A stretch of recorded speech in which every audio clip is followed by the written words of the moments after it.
Chapter 9:21. In the end, Luca couldn't escape his misfortune. Under the effect of the spirit-fading powder, he couldn't exert any of his energy. His divine energy was devoured by several high gods of death. Once Luca was dead, the remaining survivors were also killed. Just as Polo had said, not a single one was spared. The Godslayer powder played a huge role in this battle. Many of Luca's followers were unknowingly infected by the Godslayer powder. By the time they realized that something was amiss, their fates were already sealed. They were powerless to resist and were devoured by the God Hunters one after another. After the battle ended, Polo's God Hunter subordinates took out some blue powder and smeared it on the wounds of the dead. In no time at all, the corpses were corroded into puddles of blood, leaving not a single trace behind. Polo was very pleased with himself. He smilingly explained to Gilbert, Han Hao, and Han Hao, "Haha, it's all thanks to the Celestial Pearl Pharmacy's special medicines." Ballins glanced at the corroded corpses, nodded indifferently, and said, "We would like to meet Han Hao. Chief isn't in this direction. It won't be convenient for you to meet him for the time being. But since you are going to the Amphilos, you will have the opportunity to meet him." From Little Skull's order, Polo learned that Gilbert and his party were indeed from the Han family. Therefore, Polo appeared very friendly. "All right then. Thank you for today's matter." Ballins did not insist and thanked him indifferently. "You're welcome. Hee, we're all family. Don't stand on ceremony." Polo knew very well the relationship between Han Hao and the Han family. He had subconsciously regarded himself as a peripheral member of the Han family. Therefore, he did not dare to claim credit in front of Ballins, Han Hao, and Han Hao. "Anyway, thank you. We will be heading to the Amphilos next. But this time, we will be more careful. There shouldn't be any problems." Ballins thought for a moment, looked at Gilbert and Sanguiner, and said, "Let's continue." Sanguiner and Gilbert responded, and led the remaining 30 members of the Han family away from Polo's side. They did not exchange too many pleasantries with Polo. After a long while, Ballins bunched his brows and said, "They are God Hunters after all. The Han family cannot have too deep of a relationship with the God Hunters. Otherwise, it will affect the Han family's business in other dominions." Sanguiner nodded in agreement with Ballins's words. "Yes, Master must have noticed this problem as well. That's why he hasn't admitted to his relationship with Han Hao. I think it's to avoid being talked about by others." Sanguiner, Ballins, and Gilbert continued their journey to the Amphilos. Han Shua, however, was still watching over them. For several days, Han Shua noticed that Sanguiner, Han Shua, and Han Hao did not return to the Amphilos, and Han Shua began to worry that they might be in danger. Within a certain range, Han Shua could sense the general location of Sanguiner, Gilbert, and Ballins. But if they were too far away from Han Shua would not be able to sense them. And now, the distance between Sanguiner, Gilbert, and Han Shua was far beyond what Han Shua could sense. Although Han Shua believed in the strength of Ballins, Sanguiner, and Gilbert, he was still in the fringe. Not a single fiend from the 12 dominions was to be trifled with. The fringe was a place of constant warfare and bloodthirsty experts. Even for Sanguiner, Ballins, and Han Shua would be in danger. 2 days later, when Han Shua discovered that Ballins, Gilbert, and Han Shua had yet to return, he started to feel a little anxious. Just as he was about to do something, he suddenly received a signal. With one thought, a demon general flew out and landed on the northwest side of the army. The demon general assumed the appearance of Han Shua. He looked at a god hunter prostrating on the ground and asked, "What's the matter?" This little skull, Han Hao's confidant, did not say a word. He respectfully took out a scroll and handed it to Han Shua. After reading the scroll, Han Shua immediately understood what had happened to Sanguiner, Gilbert, and Han Shua. After reading the contents of the scroll, Han Shua incinerated it, and the demon general vanished. In the middle of the Han family army, Han Shua bunched his brows and mumbled to himself, "Did that Luca guy act on his own, or did he act on Logue's orders?" The fringe, boneyard. White bones were scattered all over the place. Some wraiths wandered aimlessly around the boneyard. The dense element of death lingered in the boneyard like a faint mist. Those who cultivated in the energy of death would be able to make rapid progress in this place. They would also be able to exert their strength to the fullest. In the boneyard, there was a castle built purely from white bones. Log, one of the 5 sovereigns, lived in that eerie white castle. At this moment, Log was sitting on an enormous throne of bones with a sinister face, listening to the report of one of his subordinates. Luca has gone missing. There's no news of him at all. We couldn't even find a trace of him in the area where he was active, reported the burly man who cultivated in the energy of death to Log on one knee. Luca must have been killed. Log coldly groaned. Roger's face was gloomy. He snorted coldly and sat up straight, saying, "Those brats are definitely not Luca's match. There must be someone else involved. Brian is getting more and more out of hand. It seems that we have to take action soon. My lord, ever since this man came to the fringe, many rules have been broken. We can't let this go on. The Han family is getting more and more arrogant. Many outsiders have joined the Han family. The Han family's strength increases every other day. The longer this drags on, the harder it will be to deal with them," said the burly man solemnly. Log coldly groaned again, waved his hand, and said, "You may leave. I have my own plans." As soon as the burly man left, Log immediately put on a friendly smile. He raised his head to look at the sky above Boneyard and said, "I have been waiting for you for a while." Tyre, the most powerful sovereign in the fringe, appeared in front of Log. Before Log could speak, Tyre immediately said in a solemn tone, "Don't rush to deal with Brian for the time being. I have received reliable information that the hegemons of the Godhunter dominions are gathering in the fringe using all kinds of excuses. This time, unlike before, there are already 7 hegemons in action." "What?" Log's face jolted. He cried out in surprise. The 12 hegemons of the Godhunter Alliance have never been united. Otherwise, the fringe would have long been destroyed. Why are they so united this time? What's going on? "I heard that Brian has wiped out the strongholds of the Godhunter Alliance in the Darkness and Death Dominions. Those 2 hegemons believe that his existence has seriously threatened the existence of the Godhunter Alliance. They want to eliminate Brian and the Han family at all costs. And it just so happens that the Han family is currently in the fringe." "Everything makes sense now," said Tyre bitterly. "It's him again." Log was enraged. He abruptly stood up and said, "Ever since this man came to the fringe, he has been causing trouble for us. And now, because of him, the hegemons of the Godhunter Alliance have united. This man is a scourge that must be eliminated as soon as possible. There's no rush for now. Let's think of a way to deal with the Godhunter Alliance first," said Tyre as he shook his head. Tyre shook his head and looked at Log, who did not conceal his killing intent in the slightest, and said, "I know you want him dead, and so do I. But the timing isn't right. Even if we attack Brian now, even if we kill him, the Godhunter Alliance will not spare the fringe. If we and Brian are both heavily injured, the gains will not make up for the losses." Log's beady eyes glinted with maliciousness. He rolled his eyes for a while before he suddenly nodded and said smilingly, "I have an idea. We can promote him and let him lead the fight against the Godhunter Alliance. No matter what happens, he will use his strength to fight against the Godhunter Alliance. If he is killed by the Godhunter Alliance, that will be for the best. But if both sides are heavily injured, the 2 of us will join forces to kill him. No matter what, we can't let him live." "That's a good idea." Tyre chuckled mischievously.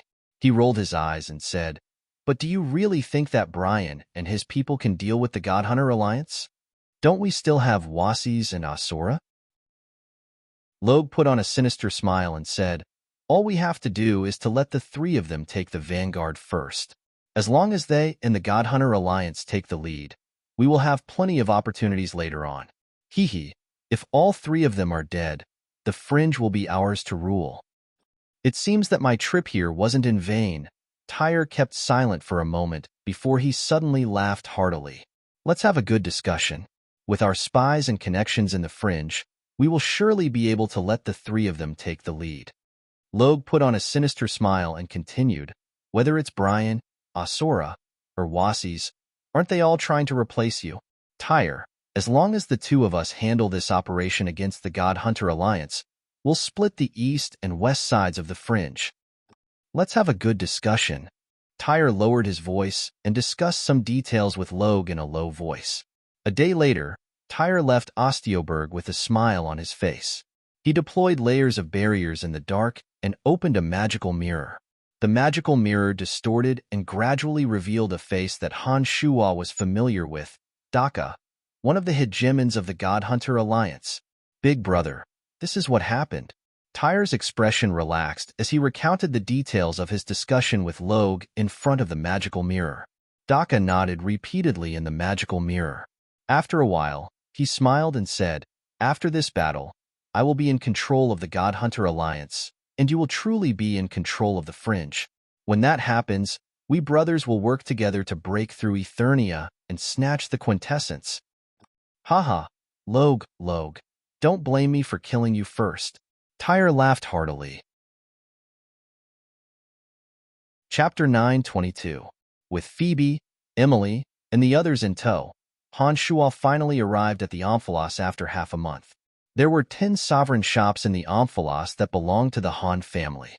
One of the doors leading to the Pandemonium was guarded by the Han family guards. When Han Shuo arrived, he entered the Omphalos without paying any black crystal coins. Sanguiner, Ballins, and Gilbert were already at the Celestial Pearl Pharmacy.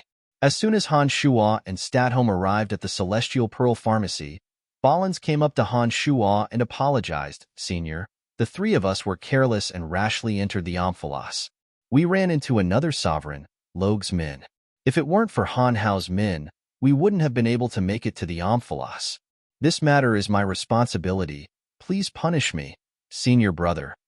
Ballins took full responsibility and did not reveal that Sanguiner and Gilbert had instigated him. "It has nothing to do with him, master. It was Sanguiner and I who came up with the idea." Gilbert immediately shouted when Ballins took full responsibility. Sanguiner did not say a word and merely nodded. All right, I know what happened. There's no need for you to repeat it," said Han Shuo impatiently. He shot a glance at Ballins and said, "I know you very well. This clearly has nothing to do with you. It must have been Gilbert and Sanguiner's idea." "Gilbert, Sanguiner, from today onwards, the two of you will be in closed-door training for 2 years. Repent to me." "Humph. More than 20 of the 50 House of Han guards have died because of your reckless actions. You two better atone for your crimes." Han Shuo shouted coldly. "That's right. You'd better make amends to your fallen brothers." Sanguis and Gilbert behaved themselves and dared not say a word. More than 20 of their brothers had been killed. The two had realized their mistakes and accepted Han Shuo's punishment wholeheartedly. "Emily, Phoebe, Stadholm, you will continue to manage the Celestial Pearl Pharmacy. After I have settled the matters here, I will return to the Pandemonium," instructed Han Shuo. After settling the Han family members in the Celestial Pearl Pharmacy, Han Shuo went to Zovik and instructed in a low voice, "Contact Asura. Also, inform Tyre, Logue, and Wasis that the God Hunter Alliance will be invading the Fringe. Let them know what's going on." Zovik put on a solemn face after hearing Han Shuo's words. He nodded and respectfully excused himself. As soon as Zovik was gone, Han Shuo gathered all the members of the Han family in a secret chamber. He smilingly said, "You have all followed me from the profound continent all the way here. You have all made rapid progress over the years, but I still find it a little too slow." As he spoke, Han Shuo took out several fist-sized crystal balls.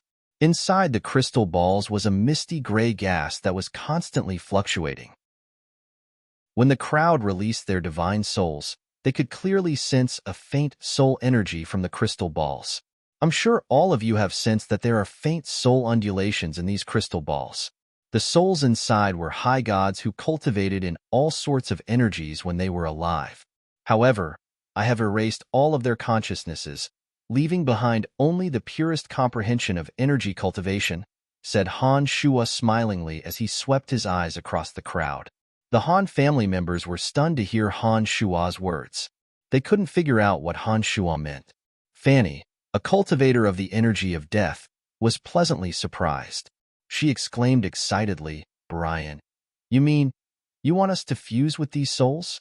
I know that a soul that has lost its self-awareness is equivalent to a piece of pure memory. It can indeed fuse with a divine soul.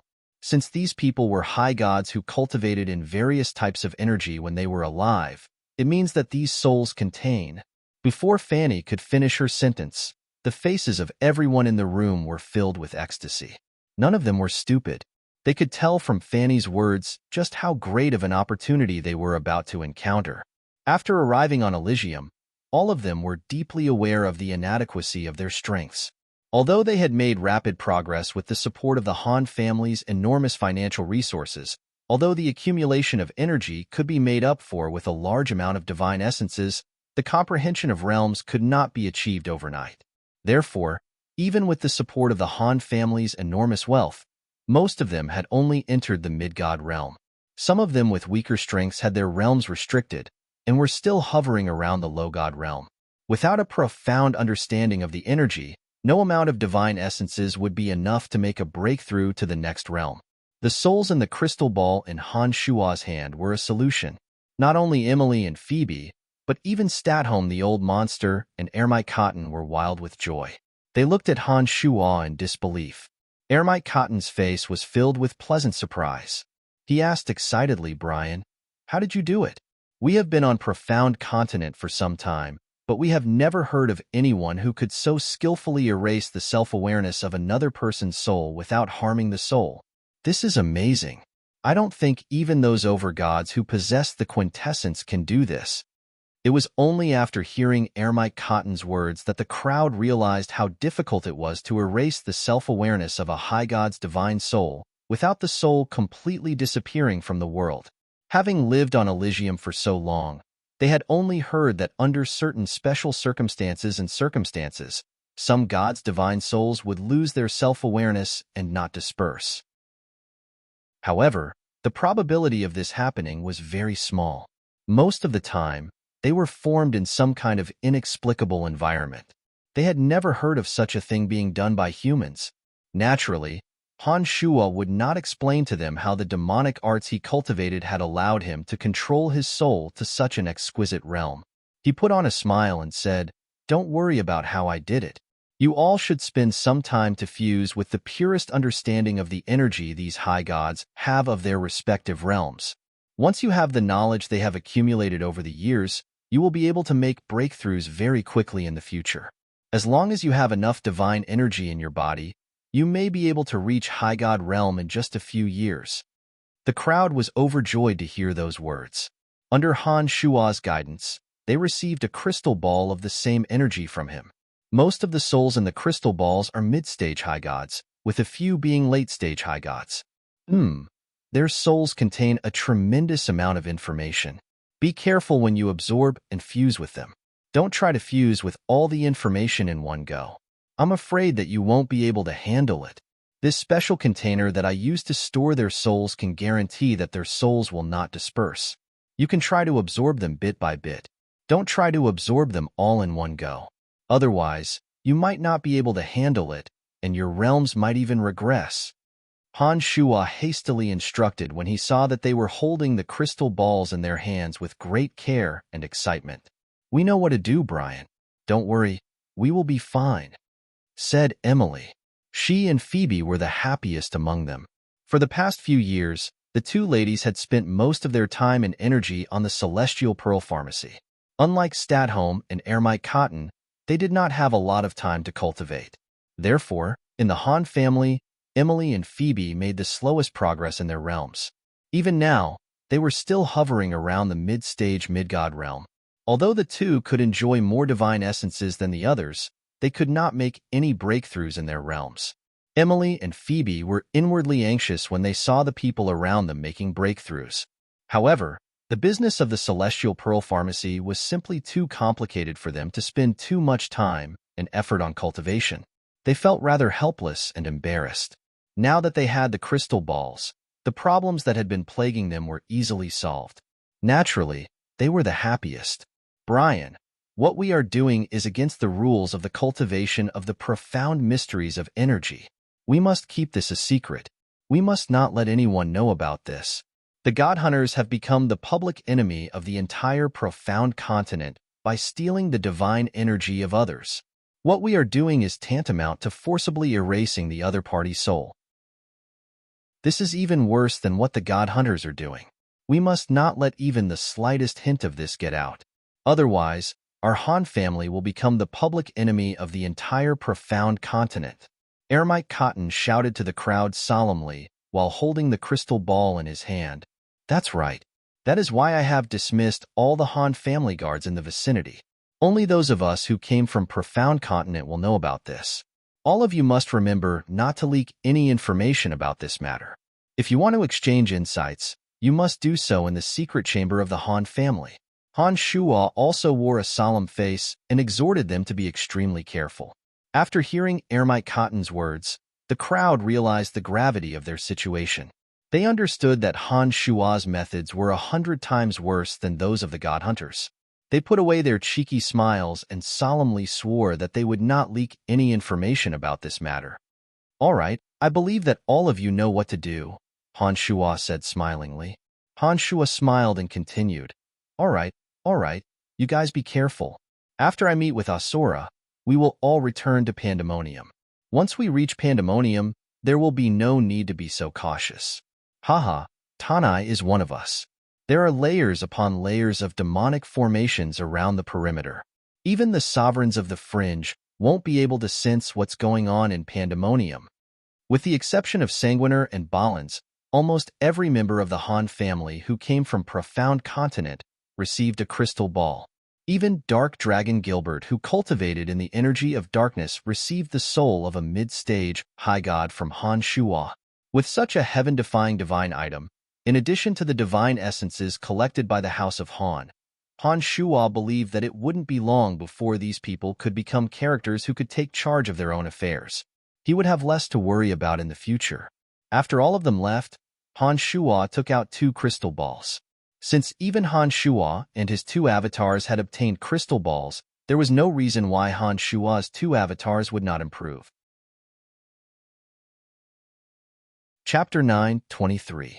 Of the 2 crystal balls, one was Hill's divine soul that cultivated in the Edict of Death, and the other was a late-stage high god leader of the Death Dominion who cultivated in the Edict of Destruction. The self-consciousness of the 2 divine souls in the crystal balls had been wiped away, leaving behind only the purest understanding of the profound meaning of power. The moment the divine soul of Hill, who cultivated the force of death, had his consciousness wiped away, the mark that the over-god of death had left in Hill's divine soul turned into a puff of light smoke and disappeared from the world. By that time, Han Shuo had already left the Death Dominion. He knew that the over-god of death must have sensed the imprint that was left in Hill's divine soul the moment Hill's consciousness was erased. But Han Shuo wasn't too worried since he had left the Death Dominion and entered the Space Dominion. As a matter of fact, nothing out of the ordinary happened. Although the over-god of death knew that Hill was done for, he didn't seem to have taken any action. Han Shuo released his consciousness and his 2 avatars gradually floated out of the cauldron of Myriad Demon. They sat on the left and right of Han Shuo's main body and took the 2 crystal balls from Han Shuo's main body. After Han Shuo's demonic arts reached the Skybreak realm, the strength of his demonic arts had greatly improved, far surpassing that of his 2 avatars that cultivated in the Edict of Death and Destruction. It had been a long time since Han Shuo used his avatars to fight an enemy. He had also neglected the cultivation of his avatars. Han Shuo understood that no matter how much his avatars improved, it would be very difficult for them to surpass his main body. But ever since Han Shuo tested the fusion of his avatar's domains of divinity, he felt that if his avatars could fuse the energy they cultivated together, they might be able to display astonishing power. Under the control of the 2 avatars, the 2 crystal balls slowly floated in front of them. They released their godly souls and began to try to connect with the pure power in the crystal balls. When the 2 godly souls slowly attached themselves to the crystal balls, they immediately felt a huge amount of information from them. As soon as the thought appeared in his mind, the life form inside the crystal ball suddenly changed drastically like a nebula. Pieces of memory waves mixed with his 2 souls, fusing in the most magical way. During this process, The consciousness of Han Shua's main body was divided into two and entered the two crystal balls, playing the role of neutralization. He arranged the memories in the crystal balls in an orderly manner so that every piece of memory that entered the two divine souls would not be messed up. This saved the two avatars a lot of effort. If it were Phoebe and Emily, they would have to spend a lot of time and effort to fuse the pure soul memories in the crystal ball. There was no pattern to the understanding of the power. After fusing, they would have to spend 10 times the time to rearrange the memories. Otherwise, not only would they not be able to improve their realm, it would also affect their own realm. With the assistance of the consciousness of his main body, Han Shua saved a lot of time. Unlike Phoebe and Stratholme, who had to divide the soul memories several times, Han Shua's two divine souls absorbed the enormous amount of memories in the two crystal balls in one go, leaving not the slightest trace of agility behind. 3 days. In just 3 days, the divine souls of Han Shua's two avatars had obtained everything in the crystal balls. The enormous amount of information about the power of death and destruction flooded the minds of the two avatars.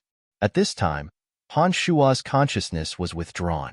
He no longer needed to expend any energy. "Come in," said Han Shua indifferently after his two avatars returned to the cauldron of myriad demon. Zovik, who had been waiting outside for a long time, hastily came in. He bowed respectfully and said, "Asura has sent a message. He has invited you to Tyre's sovereign shop. He said that Tyre, Log, and Wasis have arrived and are waiting for you." That was fast. Han Shua nodded and stood up. He instructed Zovik, "Keep an eye on the Celestial Pearl Pharmacy. Outsiders are not allowed to enter the Celestial Pearl Pharmacy." The members of the Han family would be eager to absorb the energy contained in the crystal balls. Han Shua had no choice but to remind Zovik to be careful. "Got it. Other than the front hall where the medicines are sold, the back hall is heavily guarded. No one will be able to enter," Zovik confidently guaranteed. "Good, very good." Without saying anything more, Han Shua walked out of the gymnasium and headed towards Tyre's sovereign shop. 10 minutes later, Han Shua appeared in front of Tyre's sovereign shop. The sovereign shop was not a place for business. It was a place where Tyre's subordinates gathered. It was mainly used to gather information about the Fringe and the 12 Dominions. Tyre's sources of information in the Fringe were the most extensive and accurate. He relied on this sovereign shop. One of Tyre's subordinates respectfully welcomed Han Shua as soon as he saw him. "Welcome. The lords are all here. Please come in." Tyre, Wasis, Log, and Asura were standing in 4 different directions with gloomy faces. When they saw Han Shua, they nodded in greeting. "Welcome, Brian." "Brian, you're here. I've been waiting for you for some time," said Asura as he gestured for Han Shua to take a seat. "You may leave," Tyre instructed his subordinate. Tyre ordered the man who led the way. The man bowed and saluted the 5 sovereigns in the room before respectfully retreating. Only the 5 strongest sovereigns of the Fringe were left in the room. Tyre's men were guarding the perimeter of the room, not allowing anyone to get close to the sovereign shop. "Brian, the situation doesn't look good. After receiving your message, we have sent our men to keep an eye on the situation. We have discovered that god hunters from all dominions are gathering in the Fringe, intentionally or unintentionally. This time, it's different. The god hunters seem to have banded together. Quite a few god hunters from the divine dominions are moving together." Asura softly sighed when he saw that Han Shua had taken a seat. He then solemnly explained the current situation. "If the entire god hunter alliance is united, the Fringe is no match for them," Wasis coldly commented with a frown. "That's right. The reason why the Fringe hasn't been threatened for all these years is that the god hunters have been quarreling with each other and could not unite against us. But this time, it's clearly different. According to the information I received, it seems that the various factions of the god hunter alliance have reached an agreement and are determined to destroy the Fringe." Log nodded. "I have met the hegemons of the death, destruction, and darkness dominions. They are all very powerful. This time, it won't be easy to deal with them because Salus is with them. Salus is very familiar with the Fringe. With him leading the way, there will be no secrets in the Fringe at all." After pondering for a moment, Han Shuo told Asura about his confrontation with the three hegemons of the God Hunter Alliance at the Misty Sea. No wonder the God Hunter Alliance would come as a united front. It seems that you have done a great job. Logue seemed very surprised. He coldly groaned and said, if you hadn't massacred the God Hunters along the way, I don't think the God Hunter Alliance would have made such a decision. Brian, you really know how to make trouble for the Fringe. Upon hearing those words, Wasis and Asura looked at Han Shuo strangely. Asura put on a bitter smile. Perhaps even he did not expect that Han Shuo's actions in the Death and Darkness Dominions would have led to such a development.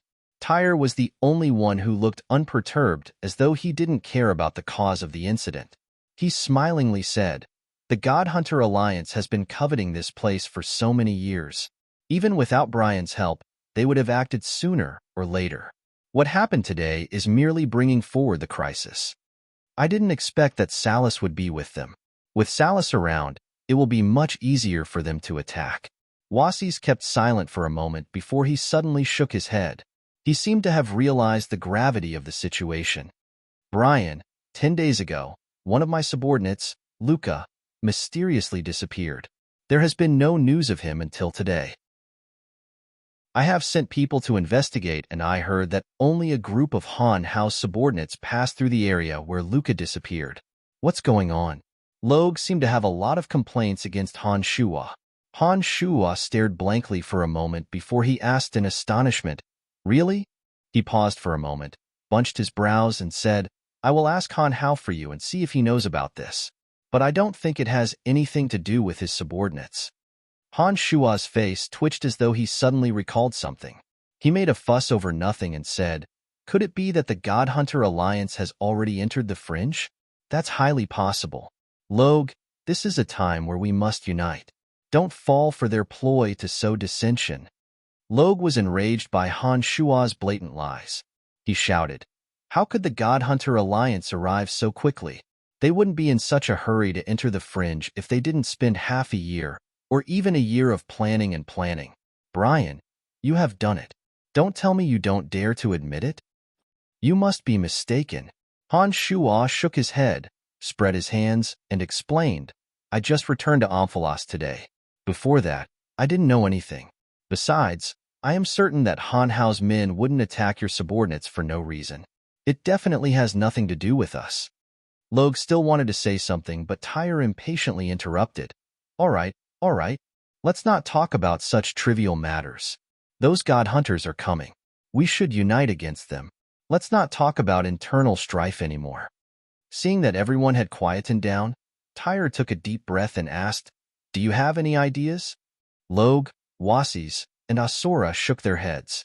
Han Shuo looked at them, put on a smile, and said, I have an idea. Chapter 9:24. Oh. Tyre straightened his body, put on a smile, and asked, tell me about it. Han Shuo was as calm as ever, as though he didn't care about the God Hunter Alliance at all. He said unhurriedly, inform the 12 dominions that the God Hunter Alliance has gathered in the Fringe. I believe that the 12 dominions wouldn't mind making the long journey to the Fringe in order to wipe out the God Hunter Alliance in one fell swoop. Haha, the God Hunter Alliance has always been hiding in the dark. Now that they dare to show themselves, there will be people who will be more than happy to make a move on them. That's a good idea, but I'm afraid that once the 12 dominions gather in the Fringe, they will wipe out our Fringe as well.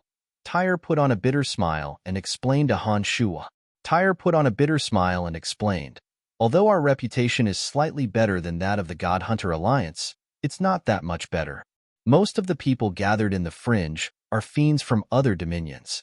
I'm afraid that when we meet them, we won't be able to escape. That's right, Brian. You might not know this, but many people think that the Fringe shouldn't exist on Elysium. If there's an opportunity to get rid of what they view as a malignant tumor on Elysium, I'm sure there will be people who will do it. When that happens, we will be trapped in our own trap. The God Hunter Alliance can flee in all directions, but we won't be able to flee like them. We might even be killed by the 12 dominions before the God Hunters do anything. Asura sighed softly and appeared rather helpless. There's also that Han Hao of yours. He used to be a member of the God Hunter Alliance. He has already gathered the most powerful God Hunter faction in the Fringe. Once the 12 Dominions arrive, Han Hao alone won't spare the Fringe, Logue sneered. That's indeed a problem. Tyre curled his lips and frowned. To an outsider, the sovereigns of the Fringe might appear to be very impressive, but only they knew that it was just a facade. Whether it was against the God Hunter Alliance or any dominions with quintessence overgods, they had no advantage at all. They were merely trying to survive in the cracks. Let's fight. As long as we can win the first battle, the God Hunter Alliance will waver, shouted Wasis, who had been silent all this while. Tyre immediately agreed, as though he had been prepared for a head-on battle from the very beginning. This battle is unavoidable. We have to fight. Tyre looked at Han Shua and Asura before he continued. As long as the 5 of us work together, it's not impossible for us to win. What do the 2 of you think? It seemed that Tyre and Logue already had a plan in mind, and Han Shua had no intention of exposing them. He shrugged and nonchalantly said, I'm new here. Just do whatever you want. As a member of the Fringe, I will do my best to cooperate. Great. Tyre laughed heartily. He seemed to be very satisfied with Han Shua's answer. I believe that the God Hunter Alliance won't just enter the Fringe in one direction. How about this? The 5 of us will guard the Fringe from 5 different directions and get a general idea of the situation.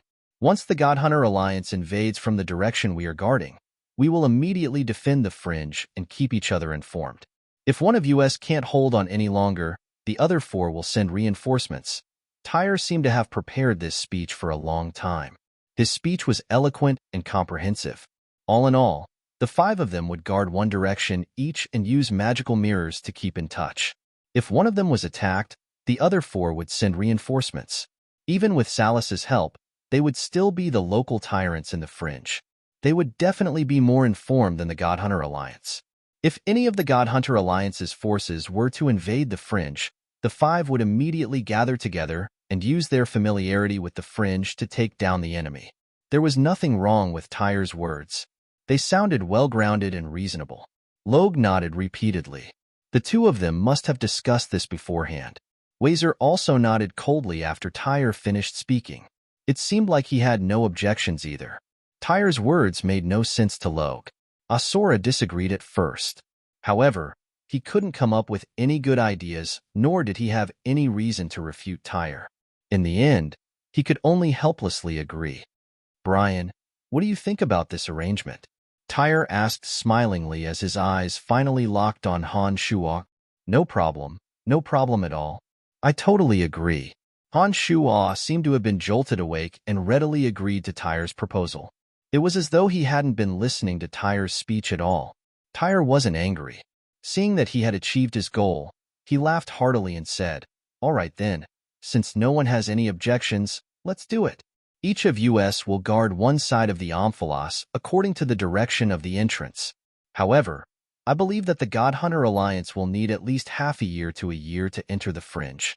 During this period of time, everyone can recuperate and build up their strength, make more preparations, and collect information from the various regions for the upcoming battle.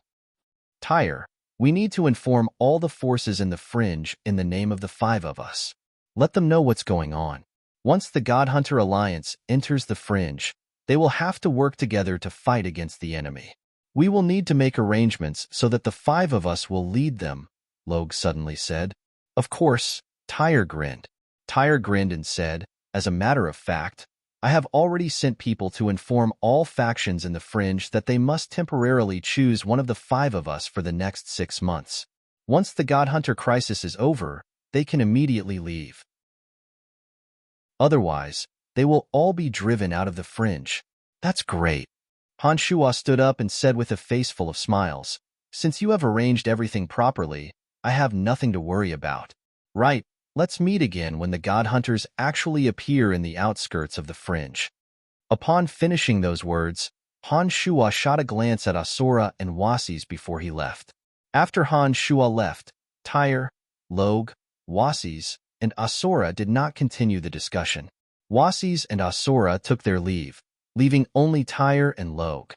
Humph, This youngster is getting more and more domineering. Logue put on a sinister smile and said, he is the main target of the God Hunter Alliance. Let's spread out the direction he is guarding.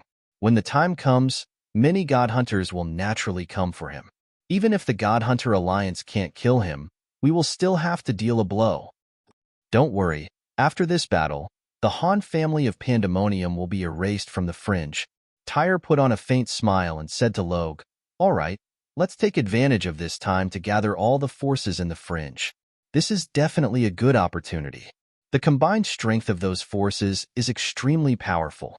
Due to various reasons, we have allowed them to do as they please. Now is the time to reap the rewards. Haha, Brian definitely doesn't know that the leaders of those forces, big and small, already have an answer. I would like to see how many forces Wazer, Asura, and Brian can conquer together, said Logue with a smirk. That's right, Asura and Brian. The Omphalos, the Celestial Pearl Pharmacy. Asura and Han Shua sat on opposite sides of the teapot, sipping their wine. What do you think, Brian? Asura took a sip of wine and looked at Han Shua. Han Shua swirled the wine glass in his hand and stared at the dark red wine in it. After pondering for a moment, he said in a deep voice, it is obvious that Tyre and Logue already have a plan in mind. But we don't know if they are going to deal with the God Hunter Alliance or us. I think they want to use the God Hunter Alliance to weaken us. Humph, Tyre and Logue have done too many despicable and shameless things. If they sell information about us to the God Hunter Alliance, ignore us at critical moments, or even attack us, I think the fringe will be theirs in the future. Asura said in a deep voice, the existence of the fringe is necessary. Without the fringe, the 12 dominions will have nowhere to go. They will only cause more tragedies in the future. One impulsive attack, or one senseless quarrel can turn a good person into a murderer. Therefore, there will be no shortage of such people in the fringe in the future. The fringe is a place for these people to go, so that they won't continue to wreak havoc in the dominions. After I came to Elysium, I have heard some things about the fringe. Although the fringe has undergone several purges and changes of sovereigns in the past millions of years, it still exists on Elysium. This makes sense. Han Shua's eyes were glistening as he slowly analyzed. Asura suddenly realized something and cried out in surprise. You mean?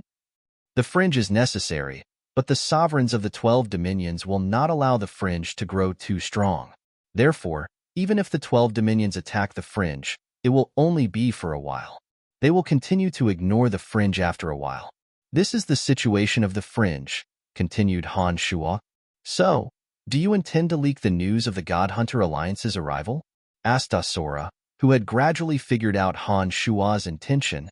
Perhaps, be it the God Hunter Alliance or the fringe, it is time for them to be purged, replied Han Shua. Han Shua did not answer Asura's question. He put on a smile and said, Tyre and Logue have their own plans, and we should be prepared as well. Asura, if you run into any trouble, come to our Pandemonium. Asura put on a pensive look and nodded. Without saying anything else, he stood up and left. After Asura left, Han Shua summoned Zovik and instructed, tell everyone in the Han family to leave the Omphalos in 3 days and head for the Pandemonium. Keep the business of the Celestial Pearl Pharmacy as it is now. After this war, we will slowly take care of the Omphalos. Chapter 9:25. In the northwest of the Pandemonium, Han Hao, Metal Elite Zombie, Earth Elite Zombie, and Wood Elite Zombie were gathered in a barren mountain range, 5,000 feet under the ground. There were many deep and complicated paths, and many rooms of different sizes densely covered the ground. There were no less than 1,000 of them. Near this area, there were 3 mountains that had been hollowed out and turned into spacious stone chambers. However, there were no lights or lamps in those chambers, and no one was living in them for the time being. Big brother, we're exhausted. 1 underground palace and 3 mountains. How exhausting! Earth Elite Zombie's face was rather pale, perhaps because he had exhausted too much of his energy. The Metal Elite Zombie was in a similar state. The golden armor on his body that was nurtured in the place of extreme metal had dimmed, and he appeared to be very tired. Only his brothers were in the underground. Han Hao, the Little Skull, had a much gentler face than usual. He furrowed his brows and took out a piece of dry yellow soil and a sparkling jade stone from his space ring. He handed them to Han Tu and Han Jin respectively. Han Tu and Han Jin eyes lit up when they saw Han Tu take out the two items. They immediately snatched the items from his hands. As soon as it landed in Han Tu's hand, it released a powerful earth elemental energy. Like water dissolving into the ocean, it seeped into the veined patterns on Han Tu's palm. Han Tu's pale complexion gradually returned to normal, and his eyes began to shine brightly once more. Han Jin, on the other hand, chewed the sparkling jade stone into pieces and swallowed it. After eating a piece of jade, Han Jin's face was full of smiles as he said, "Big brother, where did you find all these good things?" "Haha, I've been wandering around all the famous mountains and rivers, but I have never seen imperial earth, gold, and jade stones. These are all treasures of earth and metal." "I robbed them," replied Han Hao plainly. "Haha, Big brother is indeed the best. It seems like the days of plundering and pillaging in the fringe are really interesting," said Han Tu with a silly smile. He was as honest as ever in front of Han Shuo and Han Hao. "Why do little gold and little earth have it, but I don't?" Han Mu harumphed. "I didn't find anything suitable for you. If I do, I'll keep it for you." Han Hao glanced at Han Mu and said calmly, "If you really have one, remember to keep it for me. Hee, even if I don't have such good stuff, I'm fine with beautiful women. Big brother, you know that I like to create life." Han Mu said with a lustful expression, "Return to the pandemonium. My subordinates and I will take care of the rest. These places are so big. It will take at least a year to fully equip all the lighting fixtures and daily necessities." Han Hao looked at the three people and said softly, "Got it, big brother." "Haha, it just so happens that I can open up another underground passage to the pandemonium. This way, no matter where we run into enemies, we can take care of each other. With this piece of imperial dust soil, I can expand the two passages." Han Tu scratched his head and said smilingly, "That would be for the best," nodded Han Hao, the little skull. With one thought, he suddenly flew to the surface. After a while, Han Hao arrived at the surface. He had reverted to his cold and emotionless demeanor. He looked at one of his subordinates who was kneeling before him and asked, "What's the matter?" "Chief, please have a look," said one of Han Hao God Hunters as he bowed and handed over a communication scroll to Han Hao. After reading it for a while, Han Hao's eyes glinted and the scroll in his hand was burnt to ashes. After taking a glance at his kneeling subordinates, Han Hao instructed, "Gather all the leaders and convey my orders. Prepare to leave the fringe in the next few days." The God Hunter was puzzled. He did not understand why Han Hao would suddenly order all the God Hunter leaders scattered across the fringe to leave. Although he was puzzled, he did not ask too many questions. He nodded and respectfully acknowledged Han Hao's order before slowly retreating. After the order was given, Han Hao, the little skull, returned to the underground and said to Earth Elite Zombie and the other two, "Father has something for me to do. I'm afraid that I will have to leave the fringe for some time." "What for?" Han Mu stared blankly for a moment before he giggled and said, "Big brother, bring me along. I've been quite bored lately." Han Hao shook his head and firmly refused. He said, "Father wants us to disguise ourselves as foreign members of the God Hunter Alliance and ambush passers-by at the major checkpoints in the Dominions.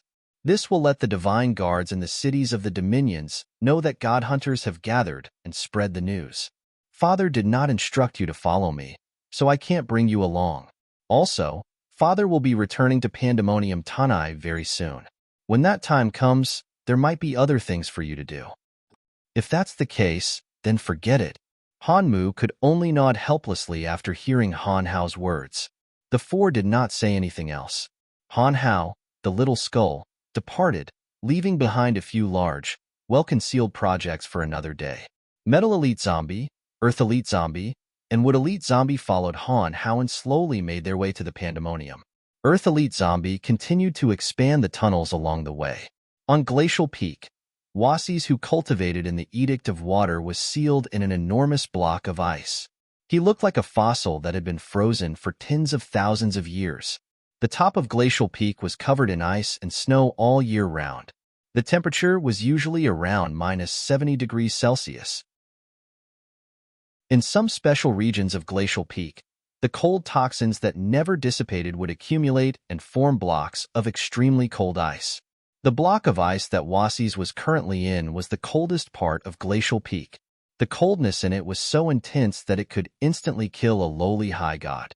The reason why Wasis chose Glacial Peak as his place of cultivation was because the cold toxins in the area were extremely cold. By hiding in the coldest rock and absorbing the coldness, Wasis's energy of ice could reach the purest state. Outside the glacial cave where Wasis cultivated, a group of high gods of water were sitting cross-legged. Their hair and beards were covered in ice and snow. They looked like enormous snowmen with only the faintest ripples of energy flowing in their bodies. Unlike Wasis, they could not use the frigid air in the glacial cave to cultivate their energy. They could only absorb a small amount of frigid air at the entrance of the glacial cave.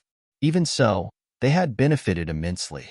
Their comprehension of the energy of ice was at least 3 times faster than that of those outside.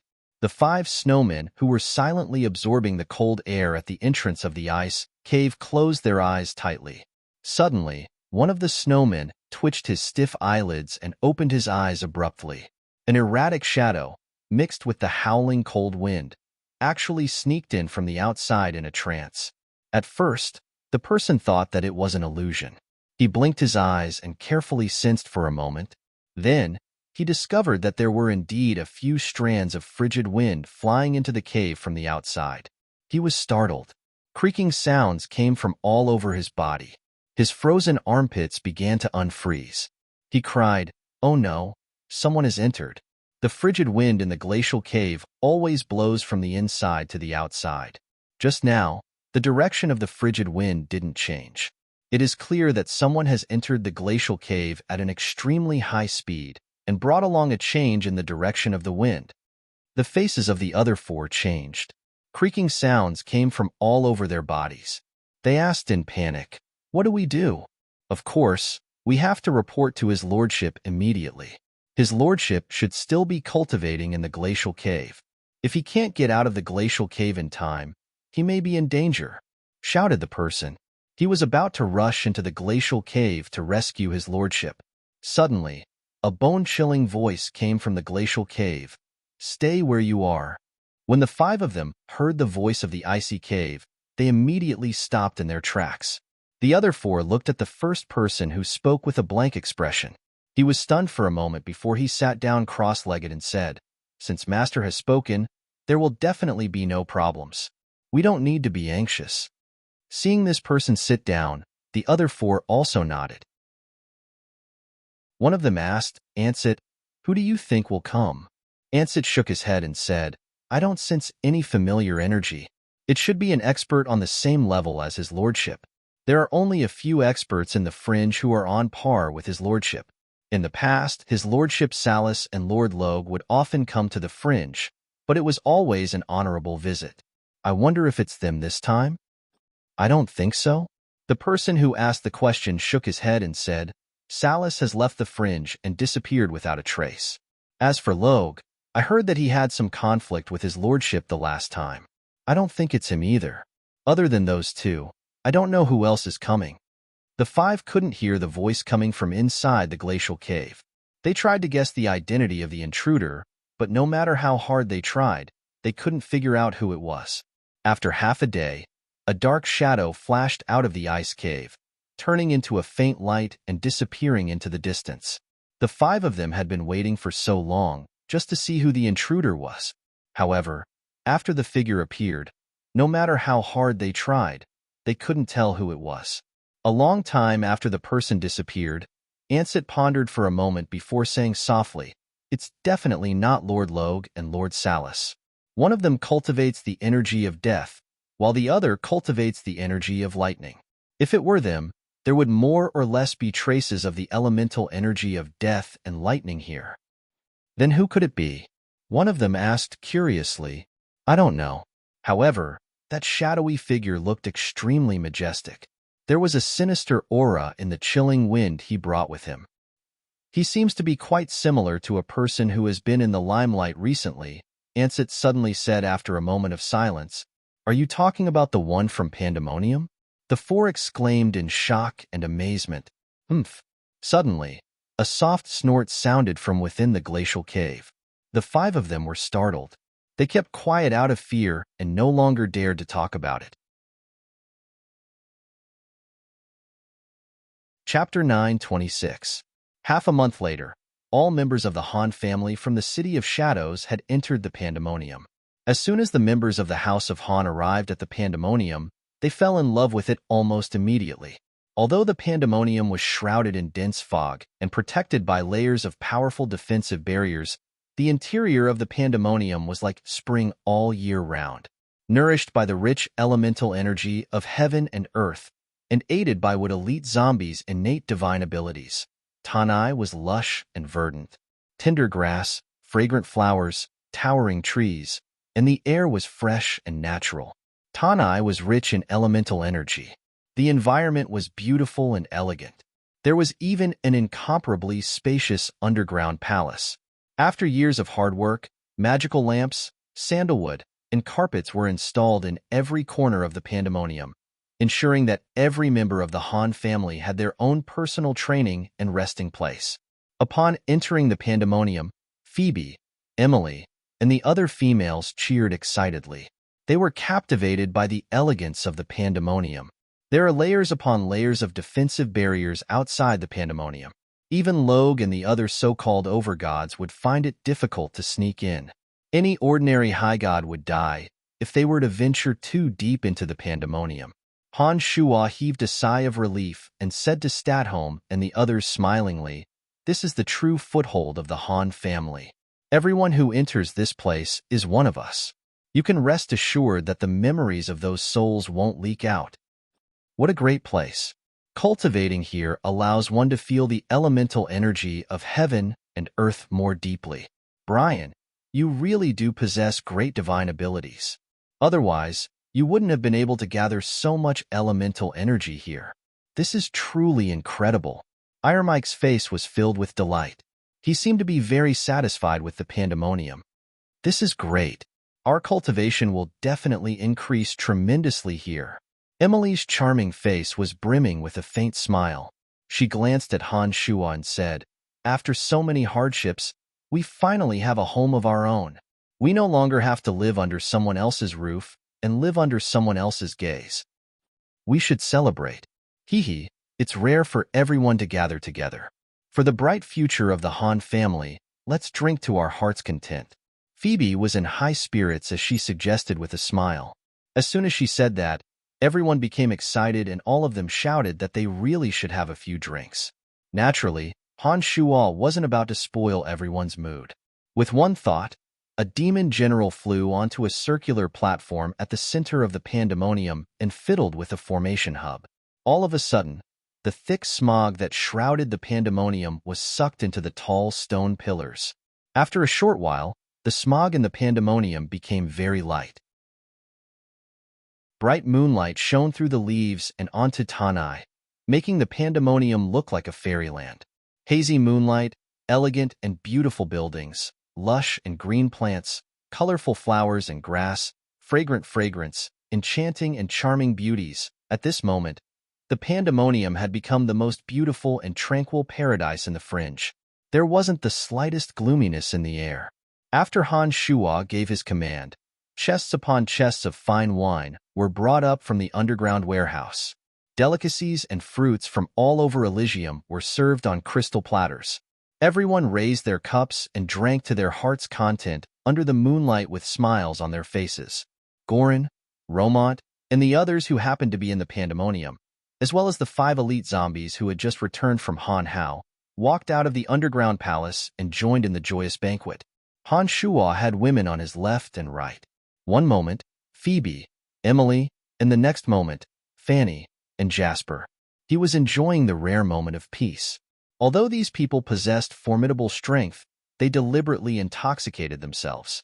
None of them used the divine energy in their bodies to stimulate the alcohol's effects. When cup after cup of strong alcohol entered their stomachs as though it was plain water, they began to lose all restraint. Han Shuo continued drinking until the next night. Only after he had deliberately stimulated the alcohol into the cells and blood in his body did he start to feel better. Han Shuo, who was laughing heartily, carried Emily and Fanny, whose faces were flushed and their eyes hazy from drunkenness, and entered the underground palace. It had been a long time since Phoebe, Jasper, and the other women who were usually more reserved had not been moisturized by Han Shuo.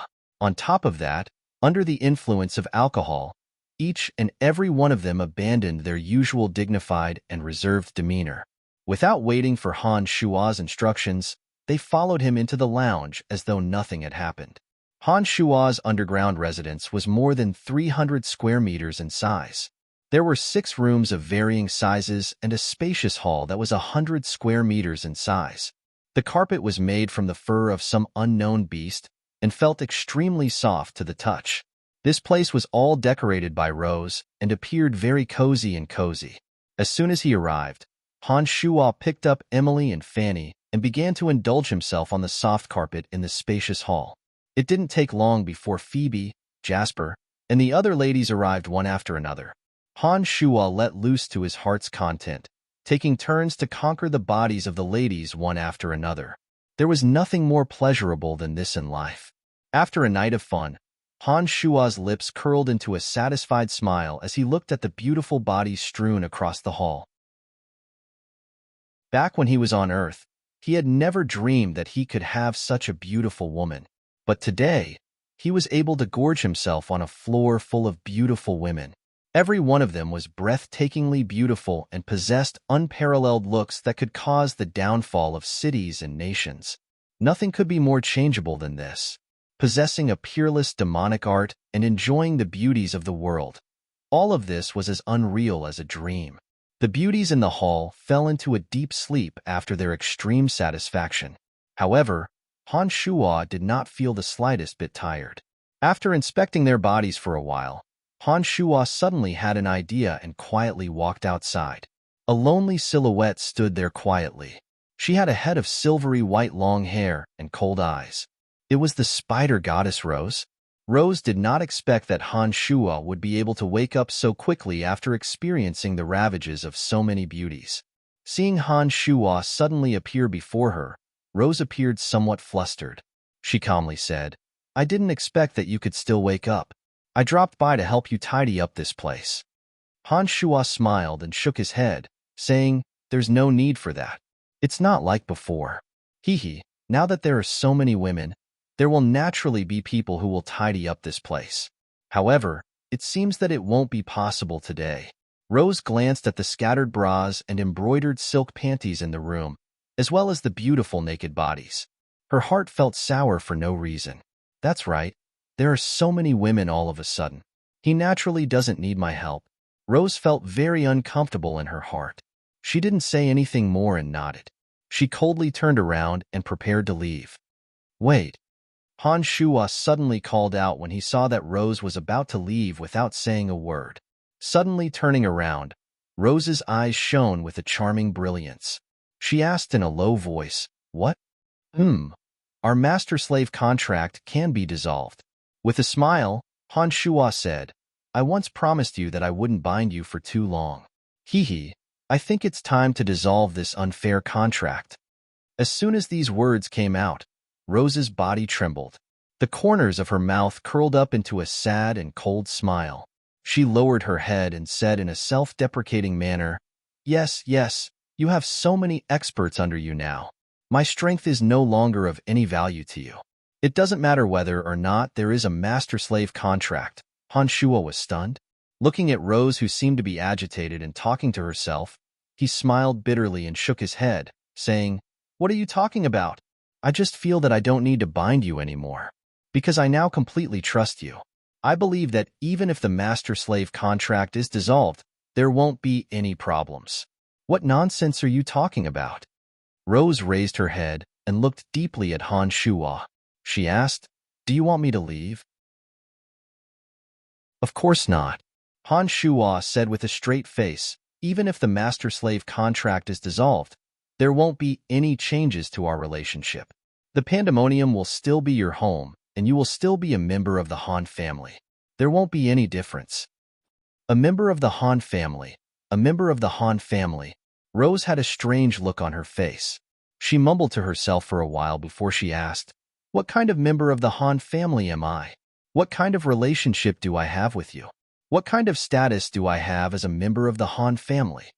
Han Shuo was rather stunned by her words. After carefully observing Rose for a while, Han Shuo smiled and said, "Friend, you are my friend, no longer a master slave. Haha, no matter what, I will still treat you the same way as before. Nothing has changed." This didn't seem to be the answer Rose wanted. However, she didn't have any objections to Han Shuo's answer. After thinking for a moment, Rose nodded and said softly, "There's no need to dissolve the master-slave contract. The time isn't up yet." Han Shuo couldn't help but laugh. He looked at Rose in confusion and asked curiously, "You are really strange. When we first signed the master-slave contract, you were always clamoring to dissolve it as soon as possible.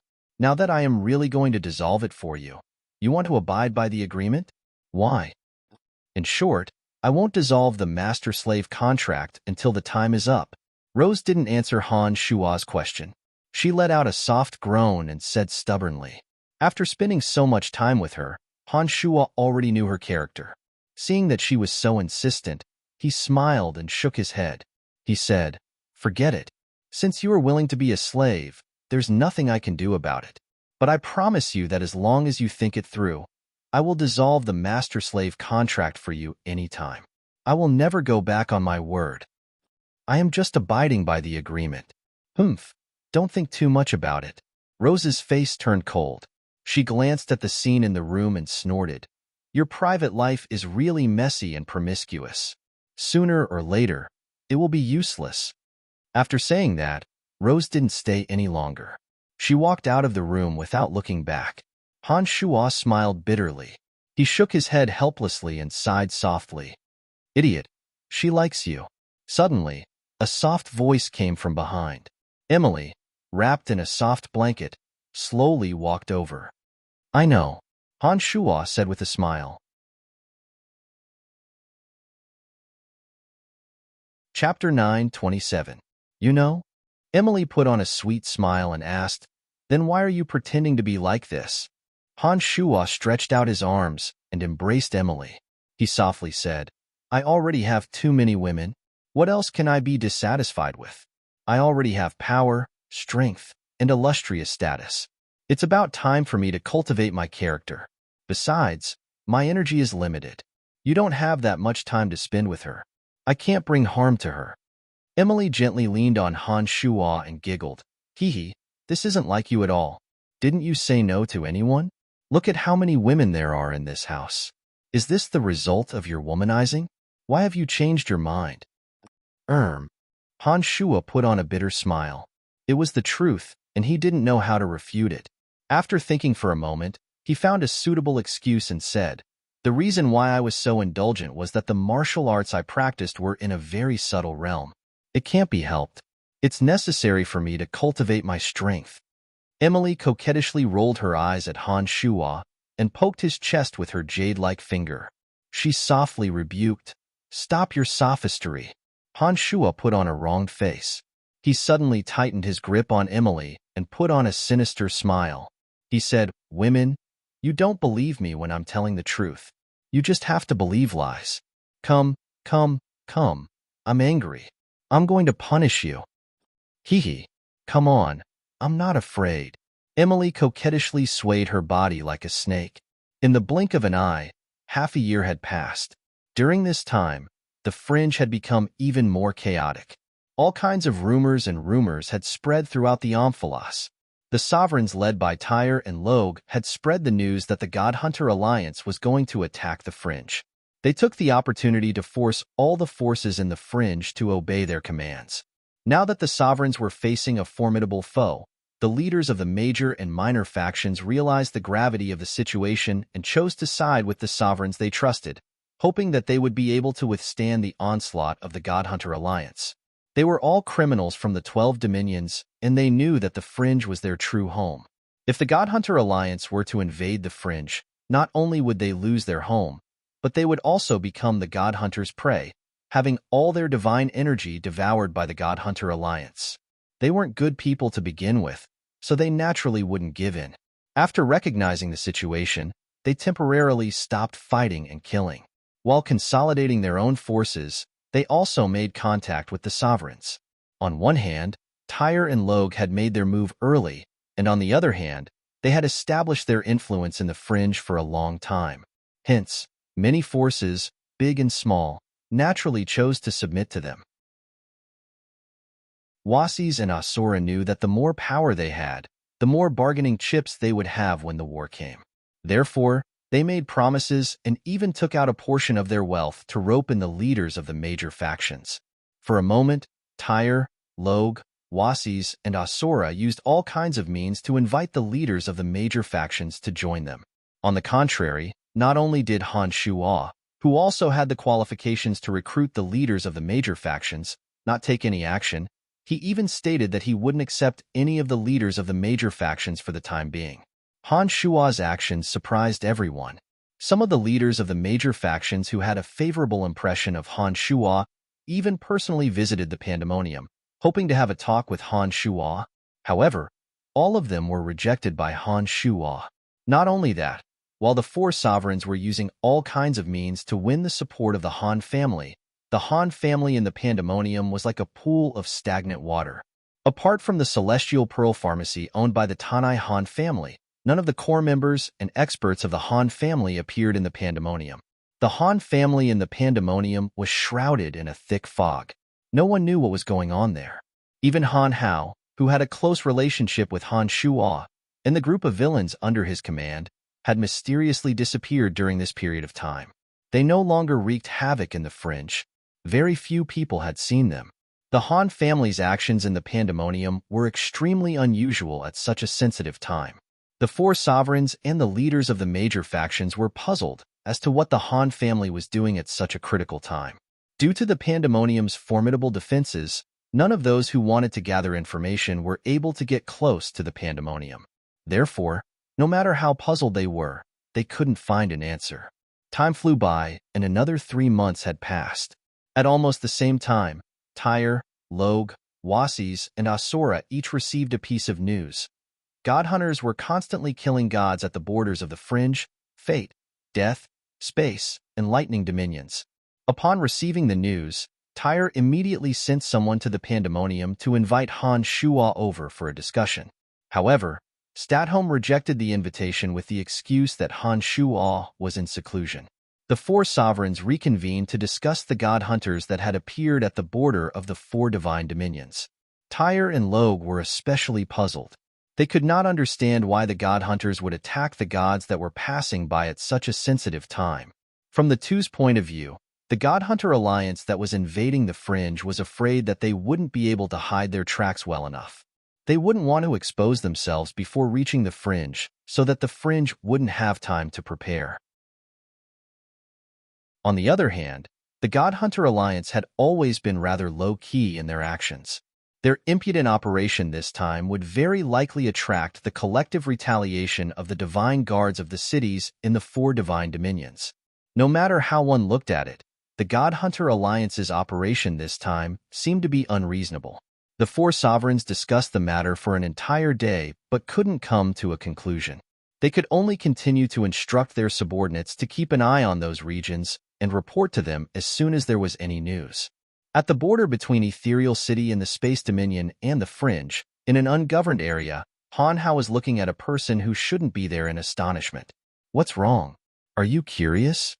Scarlet, who had traveled thousands of miles from the Ronson Canyon with her subordinates, thought that Han Hao had noticed the change in her expression when she saw the surprised look on Han Hao's face. She put on a smug smile and asked Han Hao, "What's up? What are you doing here?" asked Han Hao with his brows bunched. Scarlet stared blankly for a moment. She looked at Han Hao up and down in puzzlement and asked, "Didn't you ask me to come?" Han Hao shook his head and firmly replied, "No, I didn't." Scarlet suddenly realized that Han Shuo was lying. She took a good look at Han Hao and softly sighed. She said, "I thought you asked me to come. Since you don't want me to come, I'll just go back." "Who said I asked you to come?" asked Han Hao after keeping silent for a moment. The patriarch of the Han family. He went to the Ronson Canyon and slaughtered all the God Hunter leaders. Then, he asked me to come to the fringe and healed the scars on my face. He said that it was you who asked me to come to the fringe. Scarlet put on a bitter smile and shook her head in a self-deprecating manner. That's not like you at all. You don't care about anyone. Why would you ask me to come to the fringe? I guess I was just flattering myself. Scarlet's voice became so soft that it was almost inaudible. Han Hao suddenly felt rather odd when he heard that it was Han Shua's idea. A strange thought came to his mind and he thought, Father wouldn't be looking for a woman for me, would he? As soon as the thought crossed his mind, something in the depths of Han Hao's soul seemed to have been triggered. He looked at Scarlet up and down for a moment.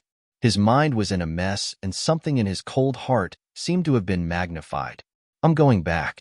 You take care of yourself. Scarlet felt extremely ashamed under Han Hao's strange gaze. It was as though her journey of thousands of miles had become a joke. She felt extremely uncomfortable and wanted to escape from this uncomfortable place as soon as possible. She wanted nothing more than to escape from Han Hao's gaze. Don't go.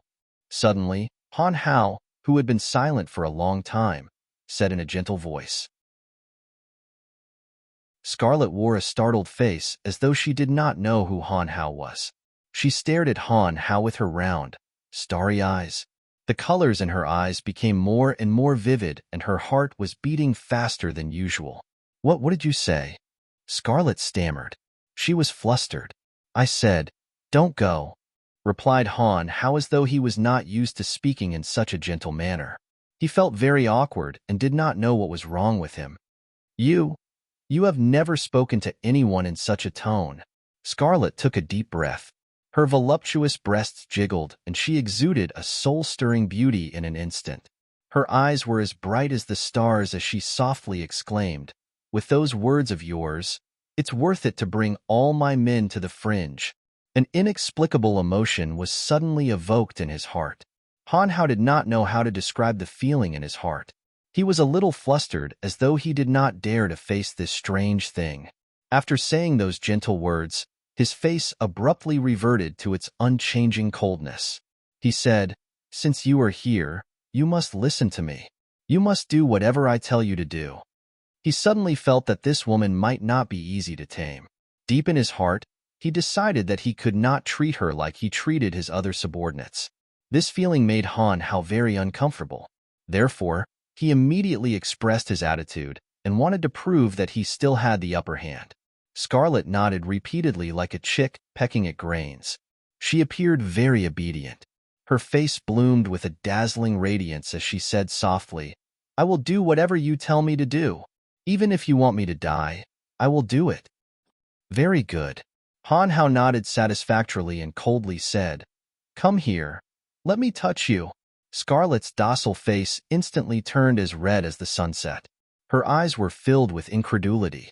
She asked in a trembling voice, what? Let me touch you. I don't know why, but I want to touch you. Han Hao scratched his head, puzzled.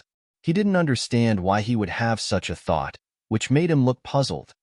All right. Scarlet lowered her head and felt extremely embarrassed. She stole a glance at some of her subordinates in the distance, who were wearing strange expressions, and felt an urge to dig a hole and hide in it. She raised her head and looked at Han Hao's solemn face. She cursed in her heart and made up her mind. She took a deep breath, lowered her head, and walked towards Han Hao. Chapter 9:28. As the only female chieftain of the Ronson Canyon, Scarlet was a ruthless and merciless person. She had always been cruel and merciless to her enemies. But ever since she was rescued by Han Hao, she had always treated Han Hao in a special way. Not only did she not scheme against Han Hao, but she was also considerate of Han Hao. She didn't know why, but this youth that was cold to the point of being inhuman was like a deep and rapid whirlpool that unknowingly sucked her in. Along with the passage of time, not only was she unable to struggle free from this whirlpool, she instead fell deeper and deeper, gradually losing herself. If it were any other person who said, let me touch you in front of so many of her subordinates, She would retaliate at all costs, even if it meant her death. At the very least, she would retreat hatefully and find a way to kill that person in the future. However, when it was Han Hao who said those words, although Scarlet felt extremely humiliated, she did not fly into a rage. She even seemed to have forgotten that there were many of her subordinates around her. For some reason, she walked up to Han Hao. Scarlet lowered her head and blushed. She did not dare to look at Han Hao. Despite being an ambitious and ruthless person in the Ronson Canyon, she suddenly turned into a shy and timid woman. She was restless and did not utter a word in front of Han Hao.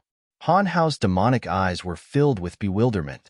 The strange thoughts that came from the depths of his heart left him at a loss. He didn't understand what was wrong with him. Why would he suddenly have so many strange and chaotic thoughts? After staring blankly for a long while, Han Hao became hesitant. He did not know if he should act on the thoughts in his heart and carry out the thoughts that he had never had before. Why? Why aren't you moving?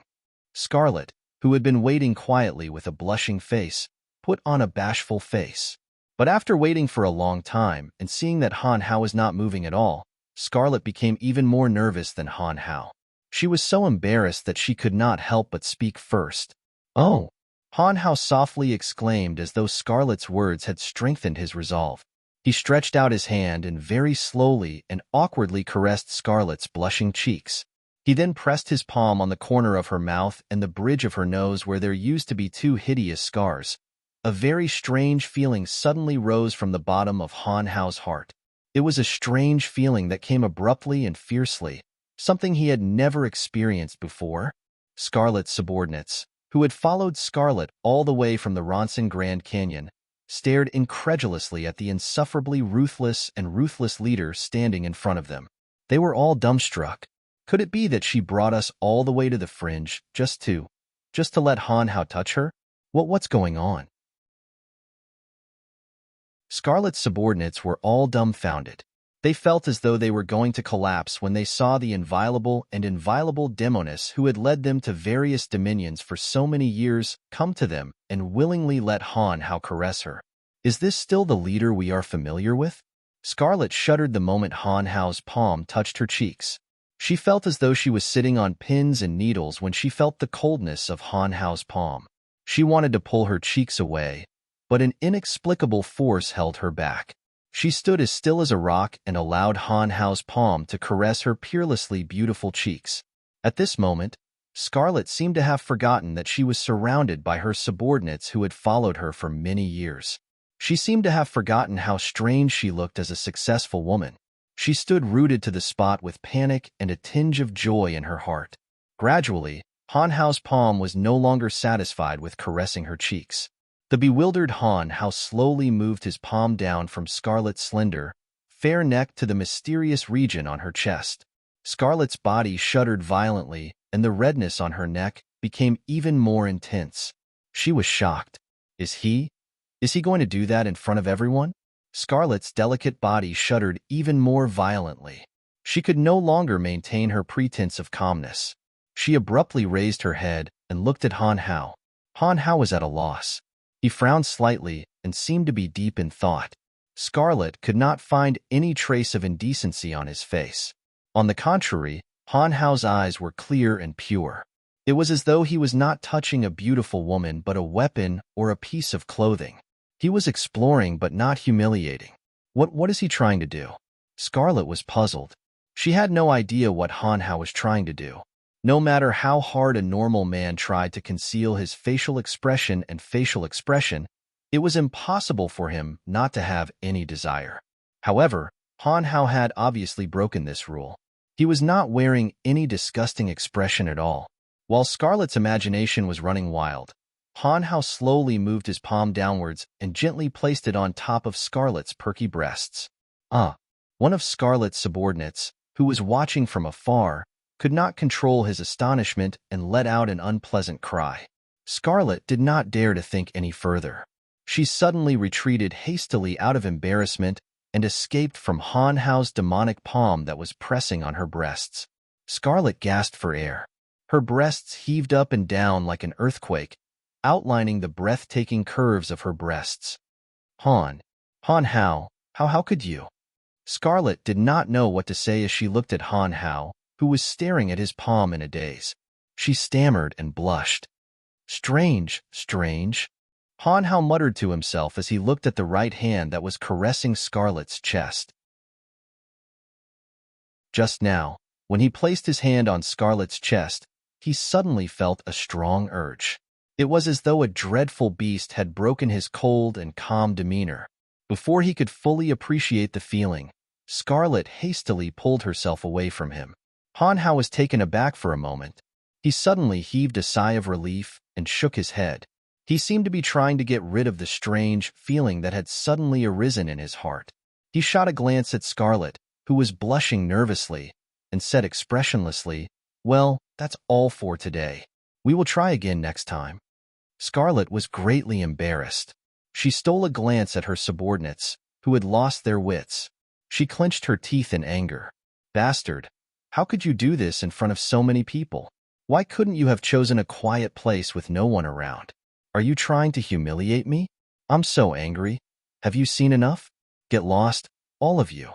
Scarlet vented her anger on her subordinates with a cold glint in her eyes. "Yes, yes, sir." Scarlet's subordinates, who had been dumbfounded a moment ago, scattered like birds and beasts and disappeared in an instant. When only Scarlet and Han Hao were left, Scarlet took a deep breath and pretended to be calm. She looked at Han Hao and asked, What do you want?" Han Hao was taken aback. The coldness that he had just regained collapsed again.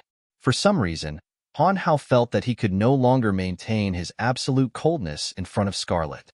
After thinking for a moment, Han Hao did not know what he wanted to do. He pondered for a moment and said with a frown, "I haven't decided yet." "Haven't decided yet?" Scarlet was infuriated by Han Hao. "How dare you say that you haven't decided yet when you have groped me in front of so many people?" No matter how strong Scarlet was in front of others, she was still a woman after all. Naturally, she could not say such words out loud. She clenched her teeth and asked resentfully, "Then tell me, am I your woman now?" "Yes," Han Hao answered without the slightest hesitation. Scarlet was overjoyed. She thought, that's more than enough. But before Scarlet could celebrate, Han Hao quickly added, "Now that you have come to the fringe, you are my woman just like Polo and the others. You will have to listen to me from now on. Also, reorganize your men and train them again when we return." Just like Polo? Scarlet had apparently heard of Polo. She became anxious and hastily said, How can we be the same? Polo is a man and I'm a woman. Besides, you just now, it's all the same." Han Hao put on a straight face and coldly said, "We are all my subordinates. There's no difference." Upon hearing those words, Scarlet finally flew into a rage and shouted, "Han Hao, what are you trying to do? How can you do this to me? You better make it clear to me that I, Scarlet, am not a nobody. If you treat me like a subordinate like Polo, I will never forgive you." Han Hao suddenly felt a little weak when he saw Scarlet losing her composure. He felt as though he had done something wrong. But after thinking for a moment, he could not figure out what he had done wrong. Han Hao knitted his brows and pondered for a moment. Then, he suddenly realized what he had done wrong. When he was dealing with Polo, he could coldly and mercilessly give orders. He would never have such strange and disordered thoughts like what he had just done. "Yes, you're a little different," Han Hao muttered after staring blankly for a moment. He seemed to have figured it out and said, "That's right. You are different from Polo and the others. You are a woman, my woman. What about Polo? He's a man. My man?" Han Hao was baffled. Scarlet did not know whether to laugh or cry when she saw Han Hao mumbling nonsense to himself. She snapped, "How can Polo be your man? How can you be like this? You are such a mess." Suddenly, Scarlet recalled something that Han Shuo had once told her. Han Hao has never been intimate with a woman. He has been cultivating and living in an inhuman place. He knows nothing about certain things. Suddenly, Scarlet seemed to have understood something. She pondered for a moment and suddenly asked, "Han Hao, do you know what love is?" Han Hao looked at Scarlet in bewilderment. He shook his head and replied, "I don't know. I have never seen or heard of it." All of a sudden, Scarlet understood everything. It turned out that Han Hao wasn't being insensitive, nor was he bullying her. This guy didn't know anything at all. What he did just now was merely an instinctive action. Perhaps he did not even know what he was doing. Scarlet felt as though she had picked up a treasure. She looked at Han Hao's bewildered expression and found it pleasing to the eye. It was inconceivable that this handsome, callous, and powerful young man had never experienced love between a man and a woman. No wonder, no wonder. Scarlet shook her head and forced a smile. She was overjoyed and had forgotten everything that Han Shua had just done. She made up her mind that she would hold on to this rare treasure and forever imprint her image in that blockhead of his. Oh no! Scarlet was about to grab hold of Han Hao and tell him everything she knew when Han Hao's expression suddenly changed. He said in a cold and stern voice, "Take your men and leave this place immediately. Head to the fringe." What's wrong? Scarlet panicked. She realized that something was amiss. It's Dagmar. He's here. I've seen him before. I recognize his aura. Han Hao wore a solemn face and said to Scarlet, "Leave this place immediately. I'll stall him." The commander of the Death Dominion? It's him? Scarlet was shocked. She said anxiously, "Why don't you leave? I'll stay and stall him." "You won't be able to stall him for even a second." Han Hao's face was ice cold. He said impatiently, "Listen to me and leave this place immediately. Don't worry, I'll be fine. He can't kill me." Scarlet stared at Han Hao for 3 seconds and nodded firmly. She shouted, "All right, I'll leave now. Remember to come back alive to see me." Having said that, Scarlet immediately left without looking back. When she reached the periphery, she shouted, "Everyone, follow me. We're leaving this place at once." Scarlet's subordinates did not know what was going on. They were puzzled and quickly followed behind Scarlet. Han Hao remained where he was. He held the 3-meter-long bone spear in his hand and silently waited for Dagmar's arrival.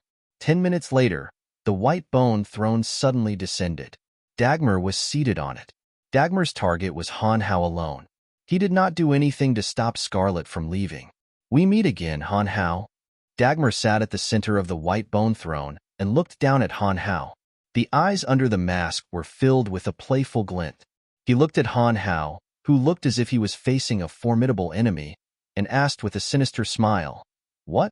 Do you still want to fight me?" "Commander," Han Hao looked up at the sky and said indifferently, "Han Hao, I've always treated you well. Why did you betray me and get involved with Brian?" Dagmar stretched out his hands that were locked in his long sleeves. His skin was pale and bloodless, and his nails were as sharp as iron hooks. Dagmar, who was looking down from above, extended his hands toward Han Hao. The energy of death gradually gathered on his fingers and formed wisps of gray smoke. Han Hao raised his head. His eyes were ice-cold and emotionless. There was not a trace of the previous confusion in them. He said calmly, "I'm sorry, but you don't have the strength to make me willingly submit to you." Dagmar sneered and said disdainfully, "You think that Brian has it? What can he bring you? Don't forget that you are a god hunter. You and I are the same. The God Hunter Alliance is where you belong. No matter when, your identity is a shackle that will bind you for the rest of your life. There is no way you can change that." Han Hao nodded and said, "That's right. I can't change my identity as a God Hunter, but I can change my identity and position in the God Hunter Alliance." Pointing his bone spear at Dagmar, Han Hao coldly shouted, "Commander, you can't kill me. There will come a day when I will surpass the God Hunter Alliance and become the leader of all God Hunters." Shameless boasting. Dagmar let out a cold snort. His bone throne suddenly pressed down, and an earth-shattering death energy came crashing down like a mountain. His hands, which were emitting gray smoke, suddenly danced, and gray rays shot out from the sky, producing a sizzling sound in the air. Han Hao, it took me tens of thousands of years to become a hegemon of the God Hunter Alliance. What makes you think you can do that? You want to become the leader of all God Hunters. What a fool's dream. Today, I will take back everything I have given you. Dagmar no longer held back. His throne of bones shot out bone spears at Han Hao. "Everything that I have has nothing to do with you. All you have given me is the position of the leader of the Godhunter Alliance. It's not even worth mentioning. An evil light flashed across Han Hao's purple demon eye. The 7 bone spears on his back abruptly shot out. Instead of attacking Dagmar, they pierced into 7 different directions around him. 7 different energies suddenly emanated from the 7 bone spears. Shrill howls of vile souls could be heard coming from the 7 bone spears. It was unknown how many vile souls were imprisoned in the 7 bone spears. At this moment, the energy of death was mixed with an energy that Dagmar was not familiar with. It gave off astonishing energy undulations. At the same time, Han Hao's chest suddenly bulged out. The gravestone he obtained from the netherworld flew out and instantly enlarged into a towering tombstone in front of him. The complex and strange inscriptions on the gravestone suddenly came to life and flew out from the gravestone. Tens of thousands of inscriptions revolved around the gravestone like strange life forms, resonating with the souls imprisoned in the 7 bone spikes. With Han Hao at the center, all the element of death within a radius of 100 miles was sucked into the gravestone. Even Dagmar, who was an overgod, felt the element of death around him vanish in an instant. The element of death attached to his attacks became chaotic, making him feel as though he was losing control of it. Han Hao roared as he stared coldly at Dagmar, who was sitting on the bone throne with the 3-meter-long bone spear in his hand. All of a sudden, the towering gravestone emitted a powerful energy ripple. This energy ripple directly affected Dagmar's cultivation of death energy. Dagmar suddenly felt the death energy in his body leak out and flow towards the gravestone that was constantly emitting strange ripples. What is this? Dagmar was aghast. He stared at the gravestone in disbelief. Perhaps it was because it had absorbed the element of death within a radius of 100 miles, but the gravestone, which was already dozens of meters tall, had suddenly grown in size. It now towered between heaven and earth like a lofty mountain. The enlarged gravestone had many inscriptions on it. Beneath the inscriptions were all kinds of white bones. Traces of the energy of death flowed across the surface of the gravestone like tiny streams. They looked just like the veins in a human's body. It was incomparably mysterious and bizarre. The divine energy of death in Dagmar's body was being drawn by the gravestone below him, causing it to flow uncontrollably towards the gravestone.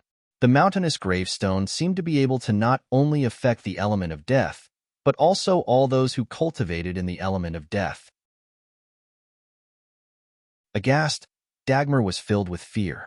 He immediately stopped attacking Han Hao and concentrated all of his divine energy into his body. He did his best to stop the divine energy from flowing out of his body. After all, Dagmar was an overgod. When he stabilized his divine soul, he gave up on attacking Han Hao and focused all of his divine energy on resisting the energy of death within the gravestone. He finally managed to slow down the divine energy in his body and stop it from flowing towards the gravestone below him. Impossible. This can't be possible. Dagmar panted heavily. His only exposed eyes were filled with panic. He lost his composure and said, "You're not an overgod yet. There's no way you can possess such terrifying power. Just who are you?" At this moment, Han Hao was standing at the top of the gravestone. Countless white bones were overflowing with a gray mist that shrouded his entire body. The energy of death that flowed like a trickle had submerged him. At this moment, it was as though he had become a part of the gravestone. Dagmar, you cultivate the energy of death. Even if your realm is higher than mine, you can't kill me. Han Hao's voice came from the gravestone. Anyone who cultivates the energy of death will be affected by this gravestone. No one is an exception. I believe that apart from the overgod of death who possesses a true quintessence and cultivates the same type of energy of death, no one can kill me. What is that thing? Dagmar was shocked. He believed Han Hao's words almost immediately because the energy on the gravestone had explained everything.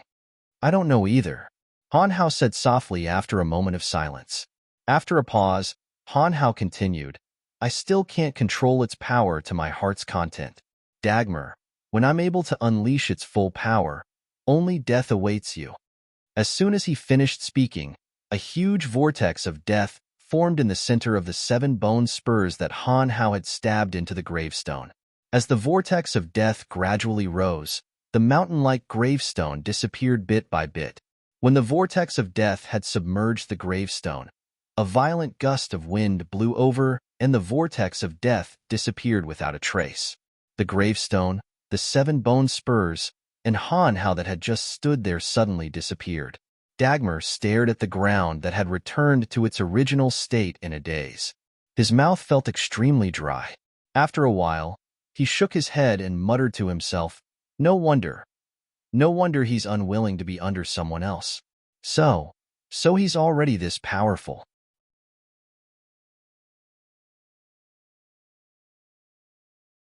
Chapter 9:29. At the same time in the abyss of death, inside a stone chamber filled with the element of death within a towering mountain, a blurry silhouette suddenly awoke from his slumber. He looked at Han Hao's direction and muttered, Who could it be? As he spoke, the element of death that was as dense as water overflowed from his mouth and converged in the stone chamber. Others who cultivated in the elemental energy of death had to absorb an endless stream of elemental energy to strengthen themselves.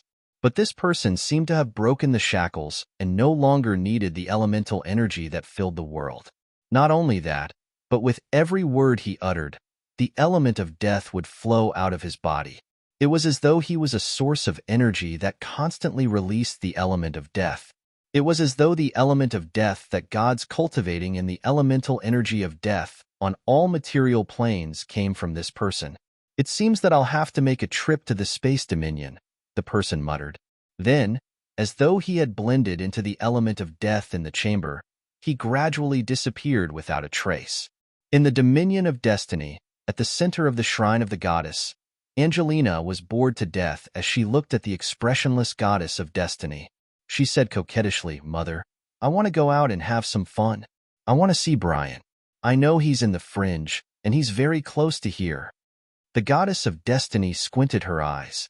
She no longer had the divine might and terrifying aura that she had when she first arrived in the dominion of darkness. Instead, she looked like an ordinary kind mother. She gently said to Angelina, Not now. Wait a little longer. I will arrange for you to meet him when the time comes. Why? Angelina chewed on the energy crystal like it was a snack. She pouted and hummed softly. The goddess of destiny stretched out her hand and stroked Angelina's soft long hair. She smiled and said, There are some things that you can't know for now. But that Brian is an important character. Haha, he shouldn't be here, but his existence will change the fate of many. He's no different. Why do you always say that he shouldn't be here? Although Profound Continent is a low-level material plane, many people have come from low-level material planes, and many of them have made great achievements. Angelina was puzzled. The goddess of destiny chuckled softly and indifferently said, He's not from Profound Continent, and his real name isn't Brian. You will learn about this in the future. His existence is an opportunity for all of us, and it is also a key. One day in the future, perhaps Mother will have something to ask of him.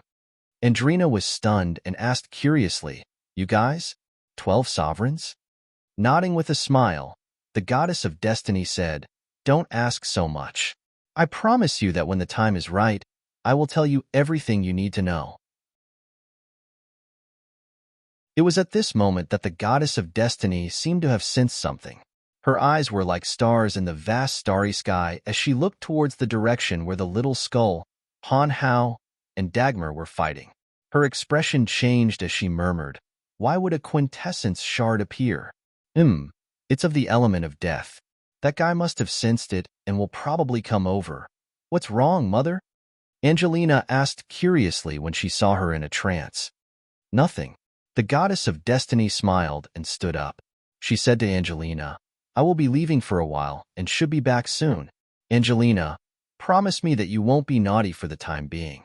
Just stay here, all right? Of course, I won't be leaving this place, Angelina promised obediently. Nodding, the goddess of destiny moved closer to Angelina and kissed her on the cheek before vanishing into thin air. Han Hao disappeared in an instant. Dagmar looked at the area that had returned to its original state and was lost in thought for a moment before leaving as well. 3 days later, Dagmar appeared at the mouth of a volcano near the fringe. The hegemons of darkness and destruction, Daka and Acer, were already waiting there as promised. Seeing Dagmar's bone throne appear at the mouth of the volcano, Daka, who cultivated in the Edict of Destruction, furrowed his brow and asked, "Dagmar, what's wrong? You don't look too good. Could it be that you couldn't even take care of that troublemaking brat yourself?" Acer also found it strange and said in a deep voice, "Dagmar, that brat came from your dominion of death. You can't possibly be reluctant to kill him, right? No matter how talented he is, he's still our enemy. If we allow him to continue causing trouble at the borders of the other dominions, we will definitely be hunted down by the other dominions when our main forces arrive. When that happens, our operation will be forced to stop. Dagmar, if you can't do it, I'll help you deal with him. We can't let a brat from the dominion of death like you hold up our plan for so long." Daka snorted coldly, clearly displeased. The masked Dagmar glanced at the two and said, "I did, but I wasn't able to kill him. Not only did I fail to kill him, but I also lost quite a bit of my divine energy. That brat is really strange. He wields some kind of divine artifact that seems to be able to suppress me." Daka and Acer's expressions changed when they heard that. They looked at Dagmar in disbelief. Daka said solemnly, "Dagmar, are you sure you're not mistaken? That brat isn't even an overgod. No matter how powerful of a divine artifact he wields, he definitely isn't a match for you. What's going on?" Acer was also shocked and looked at Dagmar in confusion. It was a tombstone. There were complicated and abstruse words on it. The tombstone contained an extremely mysterious energy of death. Dagmar recalled the scene from 3 days ago and told them everything that had happened to him in detail. He didn't even miss out on his own comprehension of the gravestone. He was as detailed as he could be. After he finished, Acer, the hegemon of the Darkness Dominion, wore a look of shock while Daka seemed to be deep in thought. After a long moment of silence, Daka suddenly thought of something. He raised his head and exclaimed, "It's the quintessence shard!" Dagmar and Acer shuddered, their eyes filled with disbelief. Dagmar's voice trembled as he murmured, "Yes, yes, I should have known. Only that thing could release such power. Even I couldn't resist it." Suddenly, Dagmar's eyes shone with greed. He grabbed Daka and Acer and barked, "Help me get the quintessence shard and I'll let you have anything you want. I'll agree to any condition you have." Daka and Acer glanced at each other and released Dagmar's hands. Daka said solemnly, "Legend has it that the quintessence shard only exists in Eternia. It's said that Eternia was sealed when the creator deities went missing. How could there be a quintessence shard outside?" Acer's voice was heavy as well. Although the quintessence shard is not a true quintessence, and although it does not contain the most original power as a vessel used to hold quintessence, it contains the purest essence of power. Once the overgod of that quintessence dies, the god who holds the quintessence shard will naturally become the new master of the quintessence as long as he reaches the level of overgod. This item is of great importance. Once it appears, the overgod with the quintessence shard will retrieve it at all costs and kill its owner. That's why the overgods with the quintessence shard never dare to reveal themselves.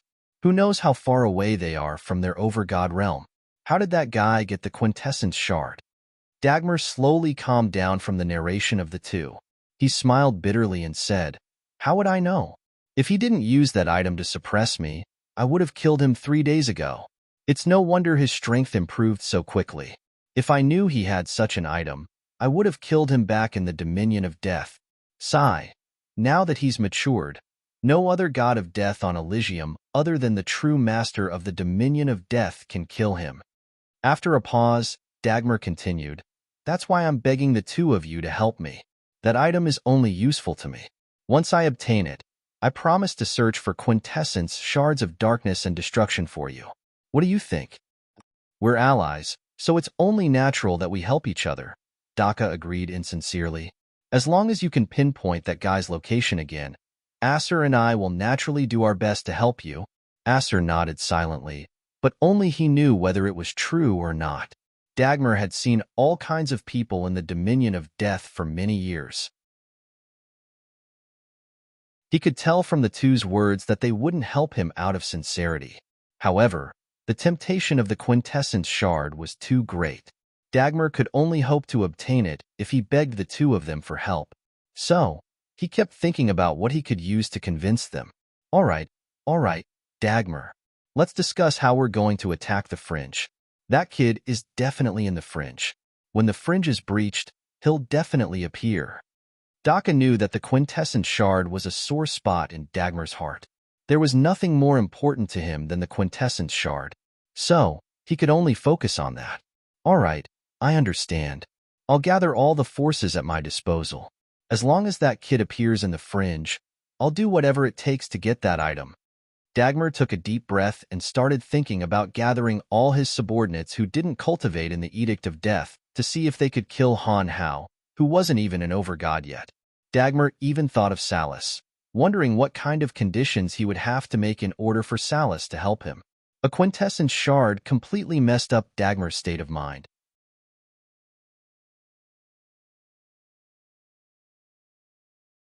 Chapter 930. The place where Han Hao and Dagmar fought. A few days later, the goddess of destiny arrived. After waiting here for a few days, a faint shadow appeared in the void. As soon as the shadow appeared, the element of death in this place became many times denser than the element of death in Tanai. The goddess of destiny looked indifferent. She glanced at the shadow and said softly, "Nestet, you're here." The faint shadow of the overgod of death Nestet slowly became clear and turned into a handsome young man with a feminine temperament. Walking to the front of the goddess of destiny, the element of death on Nestet's body overflowed between heaven and earth like wisps of light smoke. He nodded with a smile and said, "Amelie, you're closer and you cultivate the Edict of Destiny. Do you know who owns that quintessence shard? Where is it?" Amelie smiled and said, "You know the characteristics of the quintessence shard. As long as the owner doesn't use it, he can avoid your search. Furthermore, not only would you not be able to sense its existence, the person holding it would be able to sense your aura instead. And I can't get any information about him. The existence of this thing is simply a hidden threat to those of us who own the Overgod's quintessence." Nestet raised his eyebrows. He looked somewhat vexed. "This is the arrangement of the creator deities. We can't change it. The existence of the quintessence shard is to give others a hope to replace us.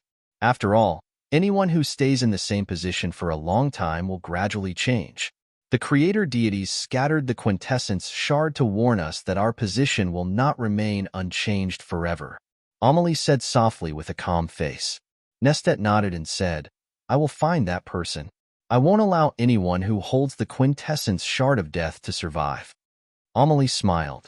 She didn't continue to express her opinion on this issue because she knew that if she found someone who held the quintessence shard of the Edict of Destiny, she would also destroy that person at all costs and eliminate the possibility of that person possessing the quintessence to ensure that she would not have to worry about her overgod position. After pondering for a moment, Amelie suddenly asked, "I heard that the city lord of your Witherbone city, Hill, has mysteriously disappeared, right?" Nestet frowned and looked deeply at Amelie. He snorted and said, "If you hadn't warned me, I would have killed that kid long ago. Not only me, but that guy from the Darkness Dominion won't let him go either. He killed 2 city lords in the Darkness Dominion and caused chaos in the Dominion." After a pause, Nestet said again, "Amelie, is that guy really the key to reopening Eternia? Eternia can't be opened without him?" "Yes, Eternia cannot be opened without him. As long as it's the power of this universe, it won't be able to open Eternia." Alphali nodded and reminded Nestor, "That's why he can't die. As long as he is strong enough to fulfill our request and complete the mission of reopening Eternia, I will have no objection to what you want to do with him. Amelie, I'm afraid that we are raising a tiger in our bosom. That kid is making rapid progress. He is cultivating the energy left behind by that person. I'm afraid that one day, we won't be able to suppress him." Nestor let out a soft sigh. Perhaps it was because he thought of the person he mentioned, but there was a hint of fear on his face. "Don't worry. It's impossible for him to reach the heights of that person. His existence is only a key to opening Eternia. Once his mission is completed, I will leave him be, Amelie reassured. She paused for a moment and said, the fringe will soon be plunged into chaos. Keep an eye out for it. 10,000 years have passed, and it's time to clean up the fringe. Make use of this opportunity to purge the fringe, this malignant tumor that is the fringe, once again. Nestet nodded and said with a gentle smile, I've made the arrangements. When the dominion of light and life comes, don't worry about me. I can't be bothered with the affairs of you people. As long as you don't involve the entire Elysium, do whatever you want. Amelie looked at Nestet in annoyance and calmly said, Tell that guy from the Darkness Dominion that he is not to be touched before Eternia is opened. All right, I've said what I need to say. You know what to do. I'm going back. Upon finishing those words, Amelie's figure gradually melted into the air and disappeared with a gentle breeze. Nestet did not leave immediately. He used the element of death emanating from his body to slowly scout out the surroundings. After concealing his energy, he became an ordinary god cultivating in the energy of death and became inconspicuous. After a few months of travel, Han Hao returned to the fringe. After leaving Dagmar's place, Han Hao had been issuing orders to all his godhunter subordinates to return to the fringe. Since Dagmar had appeared, it meant that the main forces of the Godhunter Alliance would be arriving soon. They had done what they could and spread the news. There was no longer any need to stay there. In addition, through the gravestone in his body, Han Shuo sensed the aura of the overgod of death, Nestet. Compared to the Godhunters, Nestet posed a much greater threat. Although Han Shuo did not know the true purpose of the gravestone, he could sense how terrifying that person was through it. Back when he was in the Death Dominion, Han Hao had been staying in the Ronson Canyon at the border of the Death Dominion because he was wary of that terrifying being. In the Death Dominion, even Hill and the others who had obtained Nestet's mark could not sense Nestet's aura or location. However, Han Hao could roughly sense Nestet's location through the gravestone.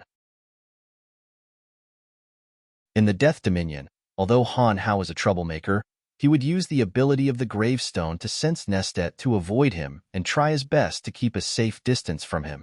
Han Hao did not know that Nestet would not be able to sense his location unless he used it. He just instinctively felt that the further away he was from Nestet, the safer he would be. Not long after Han Hao arrived at the fringe, he found Scarlet, who had arrived ahead of him.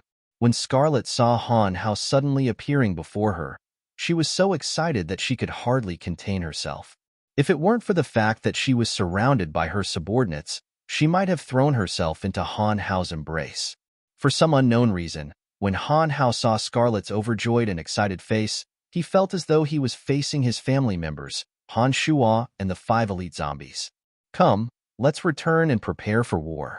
Han Hao nodded and said in an indifferent tone, I'm glad that you are all right. Han Hao, have you met Dagmar? Asked Scarlet after she calmed down from her excitement. Yes, I have, Han Hao frankly admitted. From his point of view, there was nothing to hide. You really met Dagmar? Scarlet was startled and she cried out, Then how did you come back unscathed? Dagmar is the hegemon of all god hunters in our Death Dominion. His power he cultivates in the energy of death. He can't kill me. Han Shuo bunched his brows. As he did not fully understand the function of the gravestone, he did not explain it to Scarlet. Scarlet put on a puzzled face as though she could not understand why Dagmar couldn't kill Han Hao even though he cultivated in the energy of death. However, when she saw that Han Hao did not seem to want to continue the topic, she did not ask any more questions. Ever since Scarlet learned that Han Hao knew nothing about love, she was as excited as if she had picked up a treasure. She thought that she must seize every opportunity to enlighten this blockhead. For the next few days, Scarlet tried her best to tempt Han Hao. She often drove her subordinates far away and patiently talked to Han Hao about the meaning of love and affection.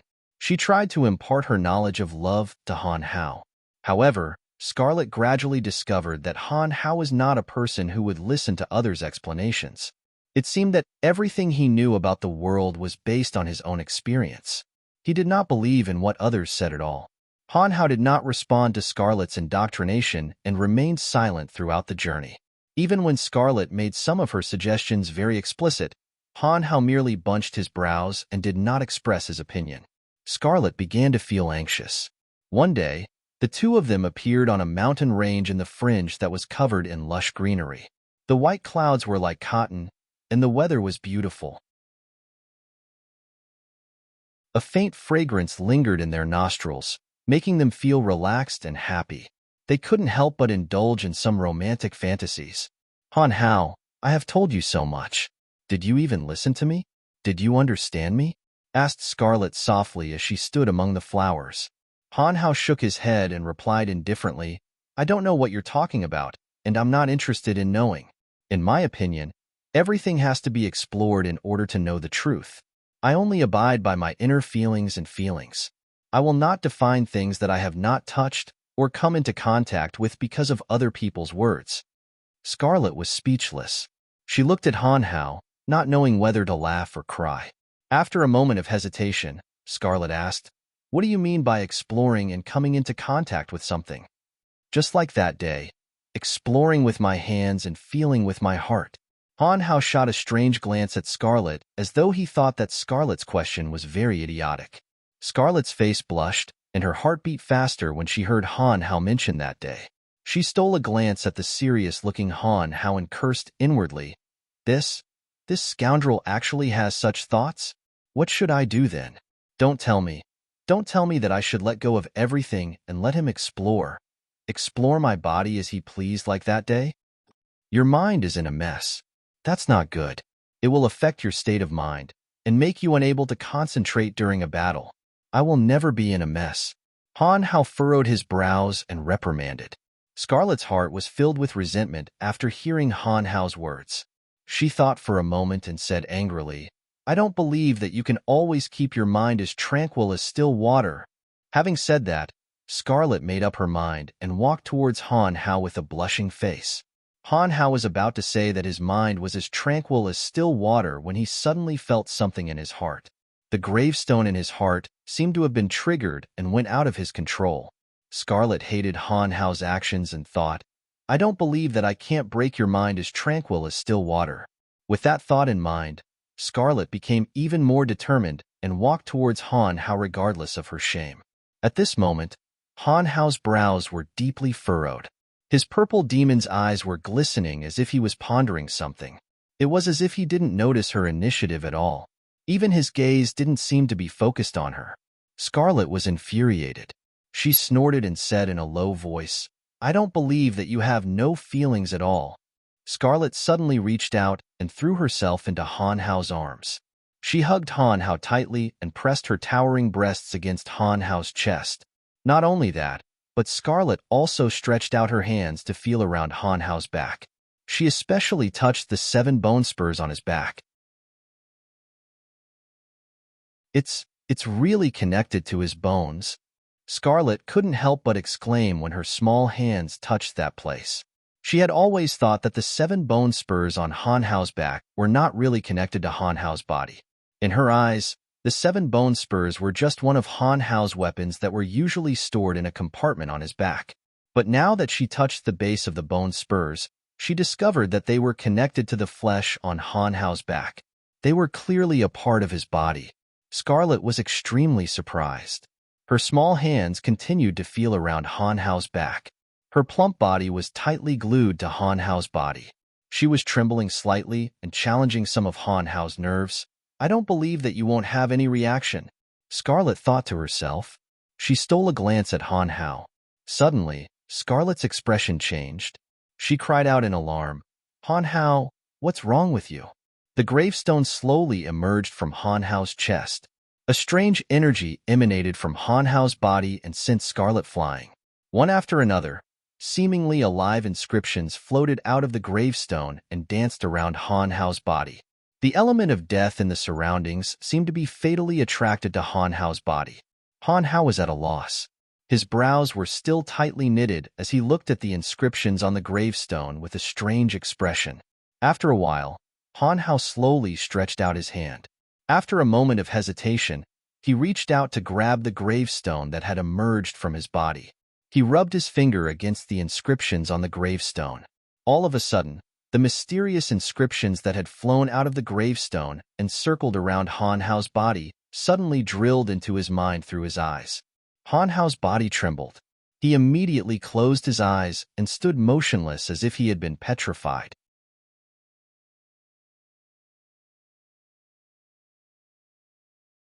Chapter 931. All the inscriptions on the tombstone gushed into Han Hao's mind in an instant. He was dumbstruck and lifeless like a boulder. The gravestone that emerged from his chest continued to gather the element of death energy, as though it was trying to extract all the element of death in the fringe. The gravestone did not enlarge this time, but it radiated a ghastly white radiance. Tiny white bones could be seen clearly on the surface of the gravestone. Although some of the inscriptions had entered Han Hao's mind, the gravestone was densely packed with inscriptions. Under the illumination of the ghastly white radiance, the inscriptions looked like tiny worms wriggling on the surface of the gravestone and absorbing the element of death that was converging from all directions. Scarlet, who had been sent flying, was aghast. She looked at Han Hao in horror and did not know what to do. She tried to approach Han Hao and do something. But before she could get close to Han Hao, an invisible energy emanated from the gravestone and sent her flying again. That energy contained a trace of Han Hao's will, and it didn't seem to be malicious. Otherwise, given Scarlet's cultivation base, she would have perished in an instant and wouldn't have survived. After a few more attempts, Scarlet gave up on approaching Han Hao. She stood at a distance and looked at Han Hao worriedly, hoping that he wouldn't be hurt by the tombstone that had appeared out of nowhere. Wisps of ghastly white radiance gradually seeped out of the gravestone and seeped into Han Hao's body like liquid. The motionless Han Hao was slowly enveloped by the ghastly white radiance. In an instant, Han Hao's clothes were blown away like ashes. He was completely naked in front of Scarlet. Han Hao's body, which was as pale as the radiance, gradually turned transparent. It was as though his body had turned into a piece of warm jade. Scarlet could even clearly see his meridians, organs, and skeleton. Wisps of pale light seeped into Han Hao's body through his pores, disappearing into his limbs and bones. A stream of the purest power of death was gradually released from Han Hao's body, while Han Hao himself looked like a corpse that had been dead for millions of years, without a single trace of vitality. Scarlet slowly realized that the deathly pale halo on the gravestone did not seem to be hostile to Han Hao. It was like a kind of medicine that nourished his body. Scarlet was relieved. She gazed at Han Hao in a daze and wondered what kind of divine weapon the gravestone on Han Hao's chest was and why it possessed such miraculous power. Time passed quickly. After an unknown amount of time, the gravestone that floated out of Han Hao's chest suddenly shrank and disappeared. At the same time, the death element that was surging toward them stopped, and everything returned to normal. After a while, Han Hao exhaled softly and slowly opened his eyes. The dense inscriptions on the gravestone flashed across his pupils, and he returned to normal. Han Hao furrowed his brows and muttered to himself, So this thing is called a quintessence fragment. Han Hao, are you all right? Scarlet cried out in alarm when she sensed that the energy that had shrouded Han Hao had disappeared. She hastily rushed to his side and reached out to touch Han Hao's chest. She wanted to know what was going on with the gravestone. Han Hao shook his head. His previously dazed eyes regained their usual calmness and clarity. He shot a glance at the slightly panicked Scarlet and softly said, I'm all right. I just learned something. My body and soul have undergone some good changes. What happened? Scarlet turned pale with fright when she heard that even Han Hao's soul had undergone some changes. It's nothing. Han Hao did not explain. He lowered his head to look at his naked body and pushed Scarlet away. He then took out a pure black battle robe from his space ring and unhurriedly put it on. It was only then that Scarlet realized that Han Hao was still naked. She stole another glance at Han Hao's naked body and blushed again. Tui. Scarlet turned her head away after giving a light snort. After putting on the new clothes, Han Hao seemed to have forgotten what he had said to Scarlet. He indifferently said, Come, let's go back. At the border between the Space Dominion and the Fringe, the overgod of death, Nestet, who was still searching for the bearer of the quintessence fragment, turned his gaze toward the Fringe from the top of a lofty mountain. He muttered to himself, Who could it be in the Fringe? That sovereign? The bearer of the quintessence fragment must be at least an overgod. Now that I know the location, it will be easy to search for the bearer. The over-god of death, who had concealed his energy, immediately headed for the fringe. The fringe, the bone-burying cave. Log, a cultivator of the energy of death, was receiving the leaders of the various factions who had surrendered to him. Suddenly, Log's expression changed. He raised his head and looked in the direction of Han Hao. "My lord, what's going on?" One of Log's subordinates couldn't help but ask when he saw the strange expression on Log's face. Log rose to his feet and stared fixedly at the area where Han Hao was. His face was filled with undisguised fear. After a long while, Log forced a smile and said, "Impossible, absolutely impossible. The overgod of death shouldn't have come to the fringe. But who else but the overgod of death could possess that terrifying origin energy?" "My lord, what's wrong with my lord?" asked the subordinate again when he saw that Log was mumbling to himself. "That's all for today. We will proceed according to the current plan. I'm going out for a while." Roger didn't answer. He just gave the order and left the bone-burying cave without caring about the doubts and astonishment of these people. The pandemonium. After half a year of recuperation, those members of the Han family who had obtained Han Shua's crystal balls had benefited tremendously. During this period of time, the pandemonium consumed the most divine essences. Metal Elite Zombie and the Han family had spent more than half of the divine essences they had collected from the various dominions over the years. Every member of the Han family who had obtained the crystal balls began to absorb the energy from the divine essences to condense their own divine energy. Every once in a while, someone would make a breakthrough. As divine essences were extremely expensive, even the Han family and Metal Elite Zombie didn't have many of them. Naturally, they were starting to run short. Emily, Stadholm, and the others were able to obtain crystal balls that contained divine souls of various energies from Han Shua. Naturally, the 5 elite zombies had obtained the same from Han Hao. The core members of the Han family weren't too many, but they weren't too few either.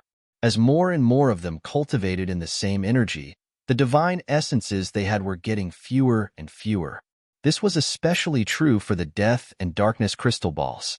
They had been depleted 2 months ago. As a result, those in the pandemonium had fallen into an awkward situation. Although they had reached the required realm with the crystal balls, they didn't have enough divine energy to support them in breaking through to the next realm. Even though they could use divine energy to break through to the next realm, they were stuck in the same realm and couldn't advance any further. Gradually, they started to get anxious. The condensation of divine energy wasn't something that could be achieved overnight. It was a process that required time and effort. Although the elemental energies in the pandemonium were many times denser than in other places, it was still too slow for the members of the Han family who had reached such a realm. Without divine essences, it would take them decades, or even centuries, to break through to the next realm by relying on the accumulation of divine energy in the pandemonium. In the past, this period of time didn't seem to be a long time because no amount of divine energy would be of any use if one's realm wasn't high enough. But now that they had reached the required realm and could break through to the next realm with divine energy, they suddenly felt that a few decades had become a lot more difficult to bear. None of the core members of the Han family were god hunters, but those who joined the Han family, such as some of Goran's subordinates, were god hunters. The impatient members of the Han family started to ask those people questions from time to time. Driven by the benefits they could reap, Han Hao's 2 avatars finally broke through to the late-stage high god realm. One day, Han Hao, who was cultivating in the underground of the pandemonium, finally managed to make his 2 avatars break through to the late-stage high god realm with the help of the 2 late-stage high god souls and the divine energy he had devoured. As his consciousness was incredibly powerful, he was able to digest the enormous amount of memories from the 2 late-stage high god souls. As a person who could control his heart's desires, Han Hao didn't have to worry about being unable to control his greed as a god hunter. Therefore, from time to time, he would go out and secretly attack other gods who cultivated in the same energy as him, seizing their divine energy to strengthen himself. After half a year, his 2 avatars had broken through to the late-stage high god realm. His progress was clearly 100 times faster than that of the members of the Han family. Stadholm, gather all the members of the Han family. I have something to say, Han Shuo instructed Stadholm. Han Shuo didn't rush to stabilize his new realm, nor did he test the new domain of divinity that his two avatars had fused. After both of his avatars had broken through to the new realm, Han Shuo immediately gave Stadholm an order. Soon, all the members of the Han family in the Pandemonium, including Emily, Phoebe, Stadholm, Ermike, and the others, gathered before him. I know you are all impatient.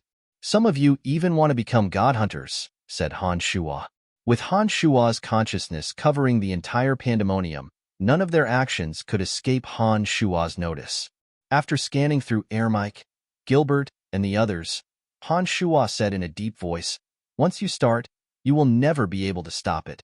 In the long run, the disadvantages outweigh the advantages. Once you lose yourself, even if you become stronger in the future, you will lose your true nature. If you can't control your desires, you will only wallow in them and be unable to free yourselves. So, remember this, don't even think about it. Han Shuo knew that the devouring art was like a drug addiction. Very few people could control it. There was a special reason why he and Little Skull Han Hao were an exception. Master, then what should we do?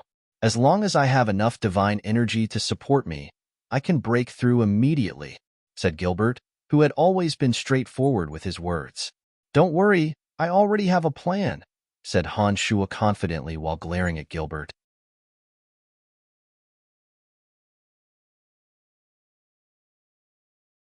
Chapter 932. They couldn't directly devour divine energy for their own use, but Han Shuo had a way to collect and store the divine energy of others and use it to refine medicinal pellets that had similar effects to divine essences. With the divine energy contained in the pellets, they wouldn't have to worry about becoming god hunters. I will think of a way. In short, we can't be like those god hunters. Han Shuo had always been lenient towards them and wouldn't restrict their movements. But this time was different. It was rare for him to be so serious. Gilbert and the others had been hesitant to begin with. They knew that once they stepped into the god hunter's domain, it wouldn't be so easy to get out. When they heard that Han Shuo had a way to help them, they naturally wouldn't waste their time on god hunters. They nodded and promised that they wouldn't waste their time on god hunters. All right, you guys continue to study the soul memories in the crystal balls I gave you. First, understand their understanding of power Upanishads. For the time being, don't leave the Pandemonium and don't pay attention to the outside world. Han Shuo nodded. Following Han Shuo's instructions, the crowd left one after another. These members of the House of Han understood that Han Shuo was doing this for their own good. After returning to their homes, they no longer thought about how to improve their divine energy. Instead, they focused on comprehending the energy contained in the crystal ball. When they returned to the surface, Han Shuo summoned Zovik and asked him about the recent happenings in the Pandemonium. Tyre and Logue have been spending a lot of time together. The two of them have won over 70% of the leaders of the various factions in the Fringe. Asura and Wasis took action too late. Other than the leaders of the various factions under their care, they didn't manage to gain much. 70% of the factions in the Fringe have been won over by Tyre and Logue, 20% by Asura and Wasis, and the remaining 10% haven't decided whether to follow them or not. During this period of time, god hunters have been appearing at the borders of the dominions of space, fate, death, and lightning. They have been hunting down the gods passing through these dominions. It seems that the God Hunter Alliance is about to arrive. I wonder when they will attack the Fringe. Zovik slowly reported the recent happenings in the Fringe to Han Shuo. After that, Zovik was puzzled and asked Han Shuo, many leaders of various forces in the Fringe have sent representatives to us to express their goodwill. Why didn't we accept them? The more power we have in the Fringe, the more we'll be able to compete with the God Hunter Alliance in the future.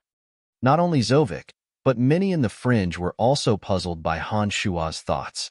Tyre, Logue, Wasis, and Asura had been competing openly and covertly for those people.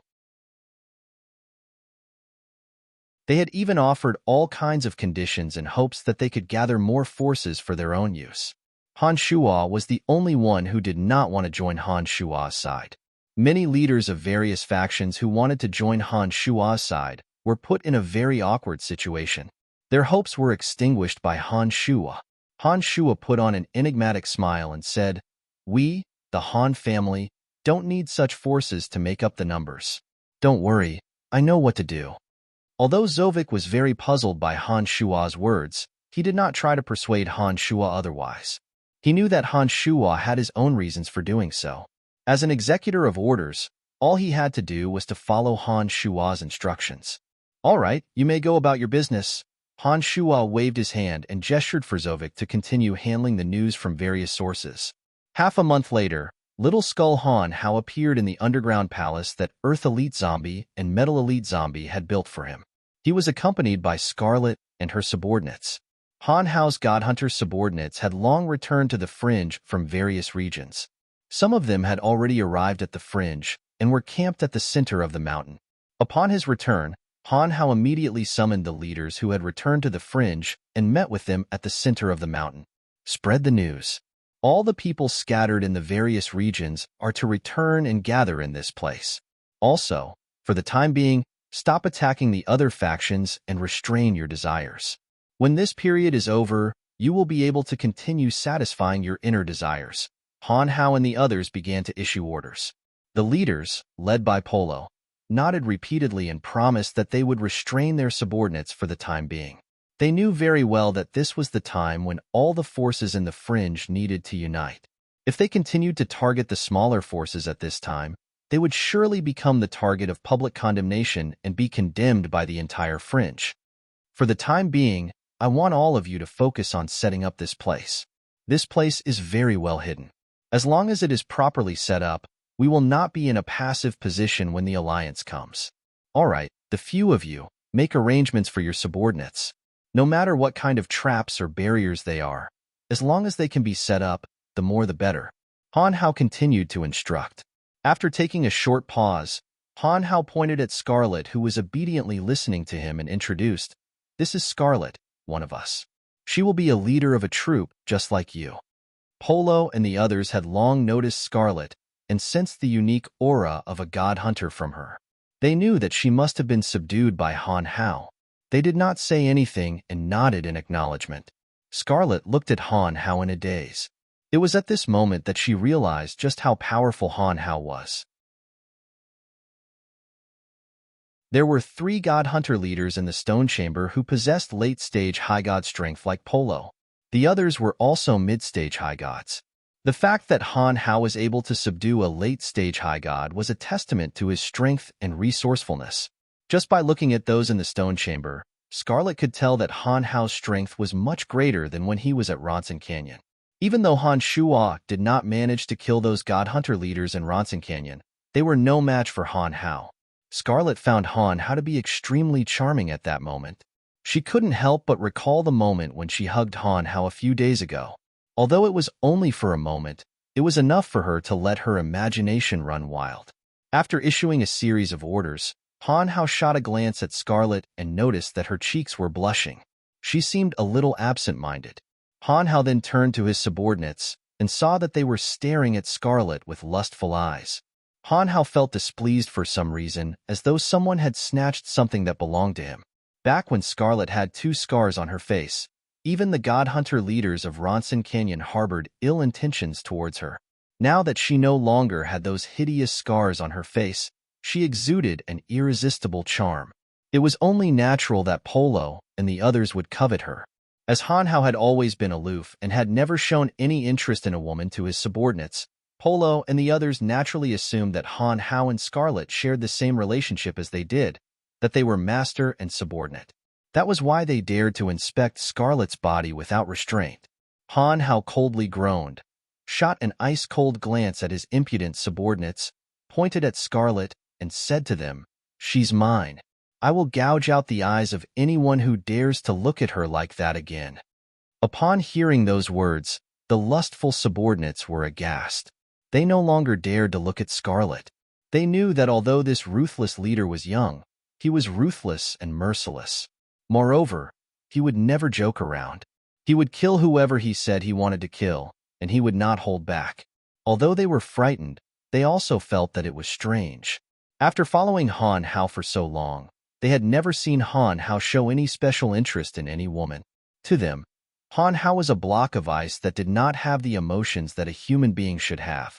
They were all astonished by Han Hao's words. It was as though it was the first time they had met Han Hao. Their hearts were filled with puzzlement. Scarlet, who was just about to lash out at Polo and the others, became excited when she heard Han Hao's words. She felt as though her heart was filled with honey. She cast a bewitching glance at Han Hao and thought that he had finally come to his senses. How could he say such shameless words in front of so many people? Oh, so you are the leader's woman. We have been rude. Polo smiled awkwardly and hastily bowed to Scarlet. He said, "My apologies. The leader has always kept a low profile. Haha, my apologies." Polo, who had a close relationship with Han Hao, immediately apologized to Scarlet. Upon hearing Polo's words, Scarlet was no longer angry. She did not deny her relationship with Han Hao. She smiled and nodded. Then, she said in a tolerant tone, "Ignorance is not a crime. We are all on the same side. There is no need to be so calculative." Han Hao coldly glanced at Polo and groaned again. Then, in a rather impatient manner, he said, "All right, go and do what you need to do. Take advantage of the fact that the Alliance's people haven't arrived yet, and guard this place tightly. It won't be long before we meet them. I don't want anyone to drag us down." Yes, yes, yes. Polo was startled again. He stole a glance at Han Hao and thought to himself, "This little lord is really jealous. I have only spoken a few words with her, and he wants me to leave." Cursing in his heart, Polo and the other leaders hurriedly left. After they were all gone, Han Hao brought Scarlet to the underground palace and said, "Let's go. I will bring you to the pandemonium."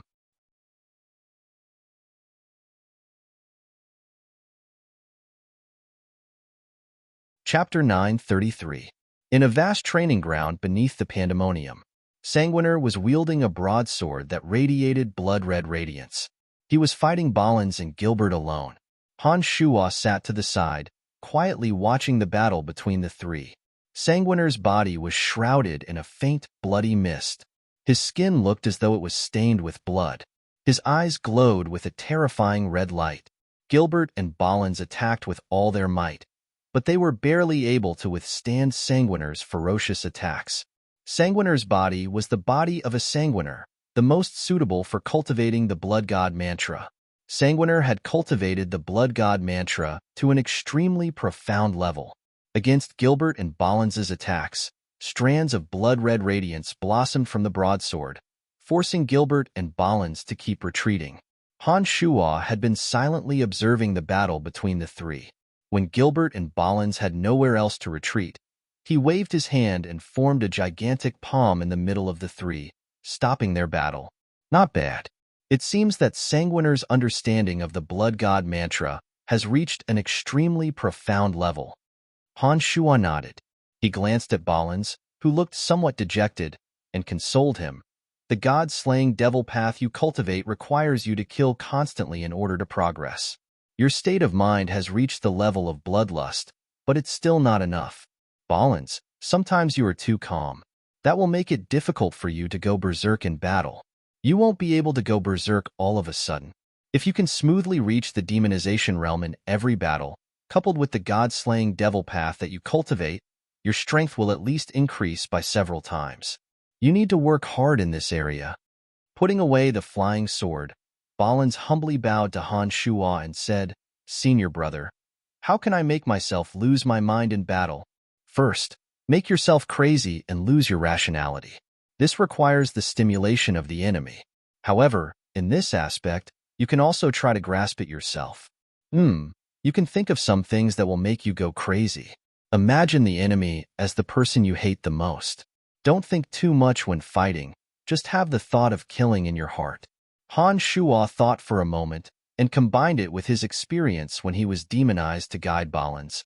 "Gilbert, a large part of the demonic arts you cultivate is to temper your soul. Additionally, your body is special. I forged it according to the forging methods of demonic artifacts. Aside from the power of darkness that you cultivate, you need to put more effort into these two aspects. Master, I've already reached the early high god level. The energy of darkness that I cultivate has gradually fused with that energy. However, I still feel that I'm not very proficient with it. Is there any way to better fuse the energy of darkness with it? Asked Gilbert dispiritedly. He was the weakest of the three, and naturally, he wanted to improve himself as quickly as possible. I don't have much experience in fusing the energy of darkness with your body. You will have to rely on yourself, said Han Shua. The demonic arts that Han Shua cultivated were different from the other three. Unlike Sanguiner's blood god mantra and Balan's god-slaying devil way, Han Shua cultivated in orthodox demonic arts. Even though his two avatars cultivated in the energy of death and destruction respectively, his main body was simply too powerful and repelled any energy of the side elements. The three energies were not on the same level. Therefore, it was 100 times more difficult for him to fuse them than it was for Gilbert. Han Shua had only thought about fusing the two energies from this world, but had no experience in fusing them with demonic arts. Master, why don't you give me an energy that specializes in cultivating demonic arts as well? I discovered that Sanguiner and Balans made much faster progress than I did when they focused on cultivating a single energy. Perhaps I can make even greater progress if I focus on cultivating a single energy, said Gilbert. There's no need for that. Han Shua shook his head and said to Gilbert, you have cultivated the energy of darkness to the early high god level. It's not worth it to cripple all of it. Besides, there's nothing wrong with the path you are taking. You just haven't gotten the hang of it yet. Han Hao is just like you, cultivating in two energies at the same time. His progress is very fast.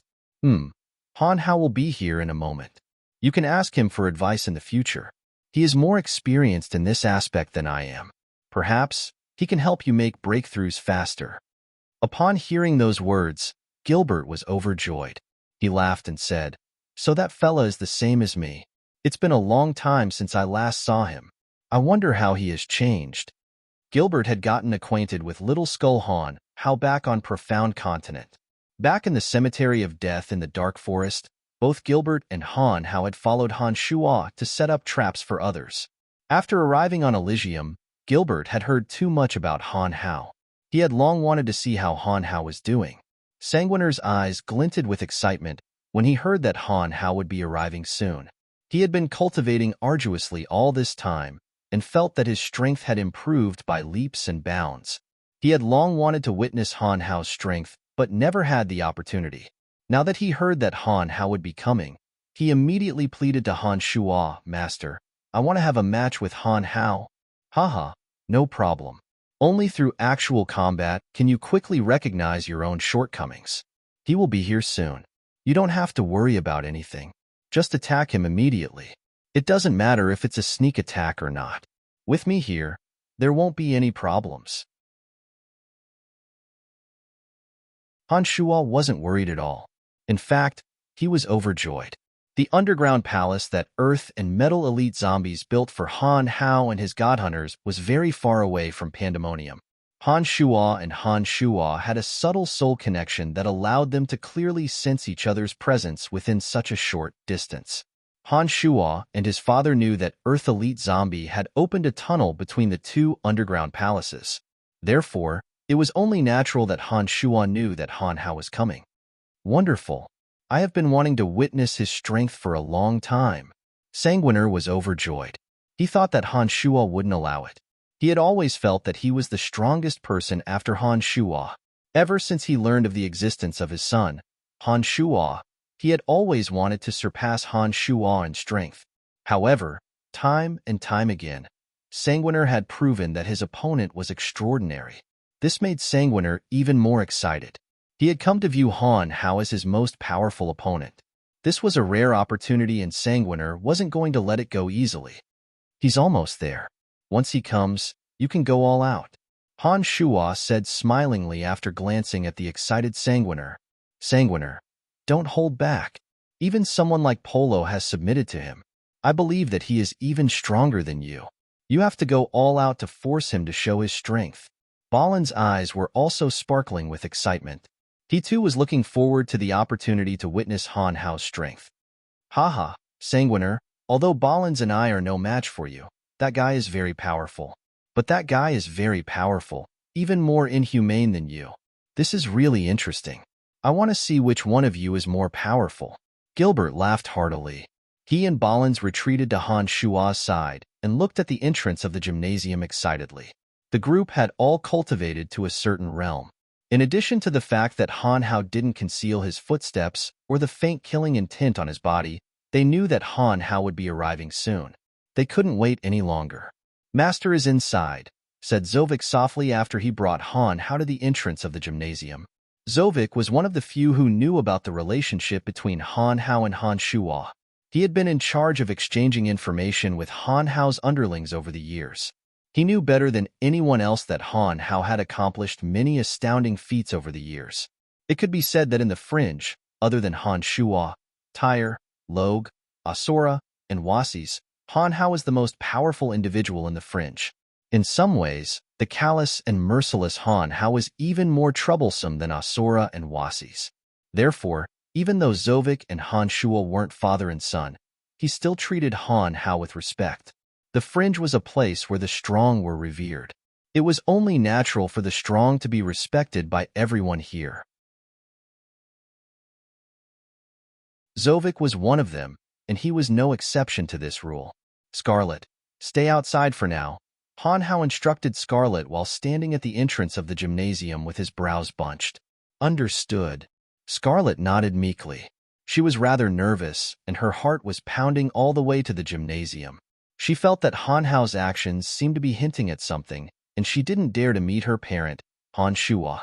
Given Han Hao's current strength, he could sense a faint energy targeting him in the gymnasium even before he got close to the gymnasium. With Han Hao's sensitive soul techniques, any so-called sneak attack would not work. Even though Sanguiner had carefully concealed his energy, his soul targeting Han Hao was still detected by Han Hao. In the gymnasium, Han Hao could sense the presence of his father, Han Shua. With Han Shua around, Han Hao believed that Han Hao was not an enemy and that he could handle the situation. However, as Scarlet was only an early-stage high god, Han Hao was afraid that she would be affected by the shockwaves. Therefore, he asked Scarlet to wait outside. As soon as Scarlet stood still, Han Hao no longer hesitated. The 3-meter-long bone spear suddenly appeared in his right palm. A chilling aura and killing intent faintly spread from the bone spear. Zovik, who was beside Han Hao, was startled. He shouted in puzzlement, "Young Master Han Hao, what's going on?" "Don't worry, it's just someone who wants to fight me. I'll be fine," explained Han Hao to Zovik before he finally stepped into the gymnasium. As soon as Han Hao stepped into the gymnasium, he was bombarded by blood-red rays that resembled blood-red daggers. The pungent smell of blood filled the entire gymnasium. Sanguiner with blood-red eyes swooped down from the sky and attacked Han Hao with his blood-red sword.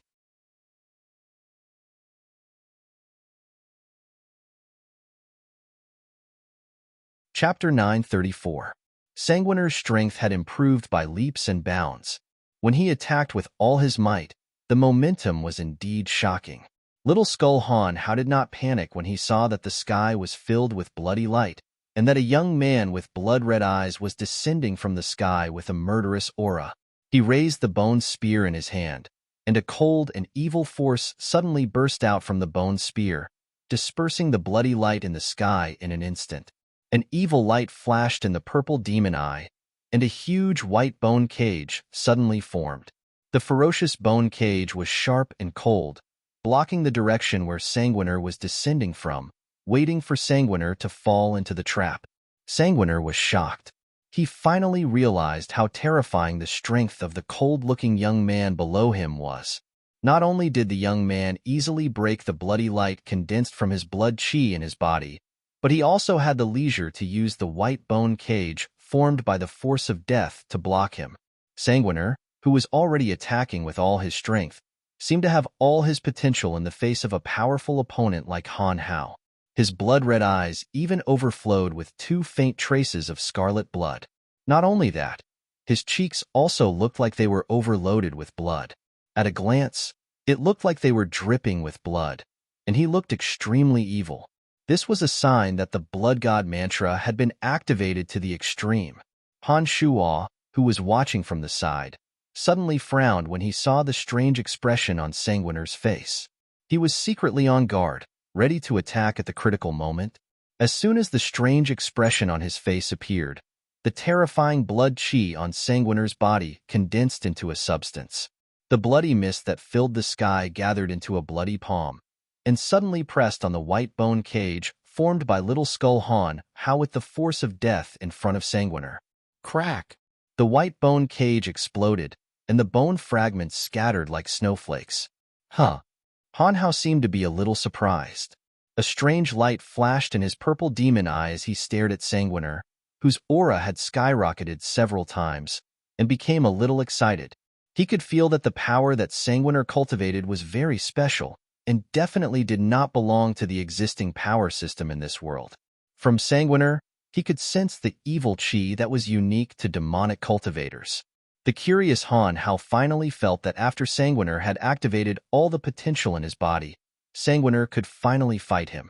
With a shake of the bone spear in his hand, a series of ghostly wails and wolf-like howls rang out from within, as if there were thousands of living beings struggling. The white bone spear instantly turned ink gray, and hideous faces appeared on the bone spear. These evil spirits were bound by the bone spear, and at this moment they were all violently writhing, as if they wanted to break free from the eternal bondage of the bone spear. Go! The bone spear shot up into the sky with a terrifying howl. The tip of the bone spear glowed with a gloomy black light. The vile souls imprisoned in the bone spear condensed into a huge mouth filled with fangs and ferociously bit at Sanguis. Gilbert, watch carefully and feel the power that Han Hao is exerting on the bone cage. Han Shuo shouted, reminding Gilbert, who was staring at Sanguiner with excitement. Gilbert was shocked, and only then did he realize that the power that Little Skull Han Hao was cultivating was what he should be learning. He immediately focused his attention and focused his soul on the bone cage that Little Skull had taken out. Looking at it, Gilbert's face was filled with shock because he could feel the existence of thousands of evil souls on the bone spikes. Those evil souls carried bloodthirst, hatred, endless despair, and unwillingness. These powers gathered together with the death energy, forming an extremely special and terrifying new power. Gilbert's soul had only sensed a little bit, but he already had a bad feeling that his soul was about to be sucked in. Damn it, this guy's weapon is already so terrifying. This time, Sanguiner is going to be in big trouble. Gilbert was shocked. As soon as the thought popped up in Gilbert's mind, the bone cage with thousands of evil souls opened its mouth and swallowed Sanguiner, who was caught off guard. In a blink of an eye, Sanguiner had disappeared, and there was only a deformed bone cage in the sky above the training field. The bone spur was like a huge earthworm, constantly wriggling its body. One by one, evil spirits emerged from it, rolling around in the cold yin chi. Gilbert, Ballins, and the others could clearly see that Sanguiner had been swallowed by the bone cage, because there were still rays of bloody light flashing inside the cage. It was obvious that Sanguiner had not lost his ability to fight back. The rays of bloody light showed that he was still struggling violently, trying to escape from Han Hao's bone cage. However, it was obvious that Han Hao's power was far stronger than Sanguiner's. No matter how hard Sanguiner struggled, it seemed to be useless. The thousands of evil souls on the cage did not have a physical body or blood, so they were not affected by the blood energy in Sanguiner's body. They entangled Sanguiner, making it impossible for him to escape. Gradually, Sanguiner's power seemed to be exhausted, and the bone cage that had turned into a monster no longer flashed with bloody light.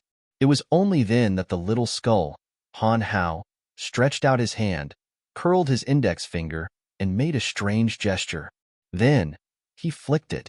The bone cage, which was still wriggling, shot Sanguiner out like a cannonball. After landing on the ground, Sanguiner was in a sorry state, and the red light in his eyes was gone. It seemed that he had used up more than half of his power inside, and could no longer pose any threat to Han Hao. From the beginning to the end, Han Hao did not attack wildly like Sanguiner. Instead, he stood still and used the bone cage that was as one to easily take down Sanguiner, who had activated the Blood God mantra to the extreme. It seemed that he had not used his full strength. At this point, it was clear who was stronger and who was weaker. Sanguiner's breathing was uneven, and his face was slightly pale. He stared at Han Hao for a long time before he nodded and said in a deep voice, "I've lost." Han Hao, the little skull, shot a glance at Sanguiner and said to Scarlet, "You may come in." After Scarlet cautiously entered the gymnasium, Han Hao said to Sanguiner with an indifferent face, "You are quite strong, and you have a strange ability to control blood. However, it is useless against me. I am different from an ordinary person. The blood in my body is only 1% of an ordinary person's, and unlike others, your power cannot affect me." Han Hao was originally a skeleton without a drop of blood in his body. Even though he had been refined by Han Shuo using a special method, his bones only contained a few drops of Han Shuo's blood essence.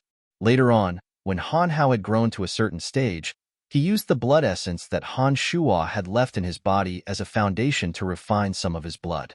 The blood he refined contained part of his soul energy and was enveloped by demonic yuan and the energy of death. Therefore, it was not affected by Sanguiner's Blood God mantra. Therefore, the Blood God mantra, which was effective against others, was not effective against a special life form like Little Skull, Han Hao. Moreover, Han Hao's strength was a level higher than Sanguiner's, so it was only natural that he would lose. After hearing Han Hao's words, Sanguiner felt a little better. He smiled bitterly and shook his head, saying, "I thought you used a special method to hide your blood, but it turns out that you don't have much blood at all. No wonder. I didn't lose unjustly. I'm really unlucky to be matched against you." "Ha, Sanguiner. Oh, Sanguiner, this fellow isn't human in the first place. Your power can affect all living beings with blood in their bodies, but it definitely has no effect on him. You're really unlucky. Ha. Han Hao is your natural enemy. Just accept your fate." Gilbert laughed heartily and walked up to Han Hao's side. He carefully looked at Han Hao for a while and exclaimed while shaking his head, "Why are you so different from before?" Han Hao looked at Gilbert and nodded. His expression was no longer as cold as before, and he faintly said, "You're still the same as before. You haven't changed at all. Thank you for saving us last time."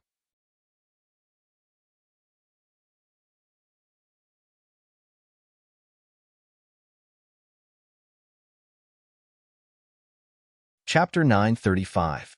Gilbert was dumbfounded by Little Skull's words. After hearing Han Shuo's words, he too realized the gravity of the situation. He immediately put on a serious face and promised, "I won't tell anyone about it." The quintessence shard was a vessel that once contained the quintessence of an overgod. Everyone who heard about the quintessence shard was astounded. They were even more amazed when they heard about the miraculous uses of the quintessence shard. Their gazes towards Han Hao were filled with admiration and admiration. Sanguiner, Gilbert, Ballins, and the others had cultivated in the profound energy bestowed upon them by Han Shuo. Although they were all astounded by the quintessence shard, they weren't that amazing. Scarlet, who was born and raised on Elysium, was even more astonished than the others when she heard about the quintessence shard for the first time. She looked at Han Hao with sparkling eyes. She had no idea how Han Hao came to possess so many miraculous secrets. In my opinion, the quintessence shard is the reason why the netherworld is able to attract soul energies from all major material planes and has a much denser element of death than the one on Profound Continent, Han Shuo said with a grave face. "Based on what you've said, that person must be the overgod of death. Fortunately, he can't sense your presence when you're not using the quintessence shard. Otherwise, he would have come looking for you in Ronson Canyon," Han Shuo said solemnly. Han Shuo believed that if the overgod of death knew that the quintessence shard was in Han Hao's possession, he would come to kill Han Hao at all costs. He would either seize the quintessence shard or destroy it. He would never leave behind any hidden dangers. When I wasn't strong enough, I couldn't gather the element of death through the gravestone. I could only gain a deeper understanding of the energy of death through the inscriptions on the gravestone.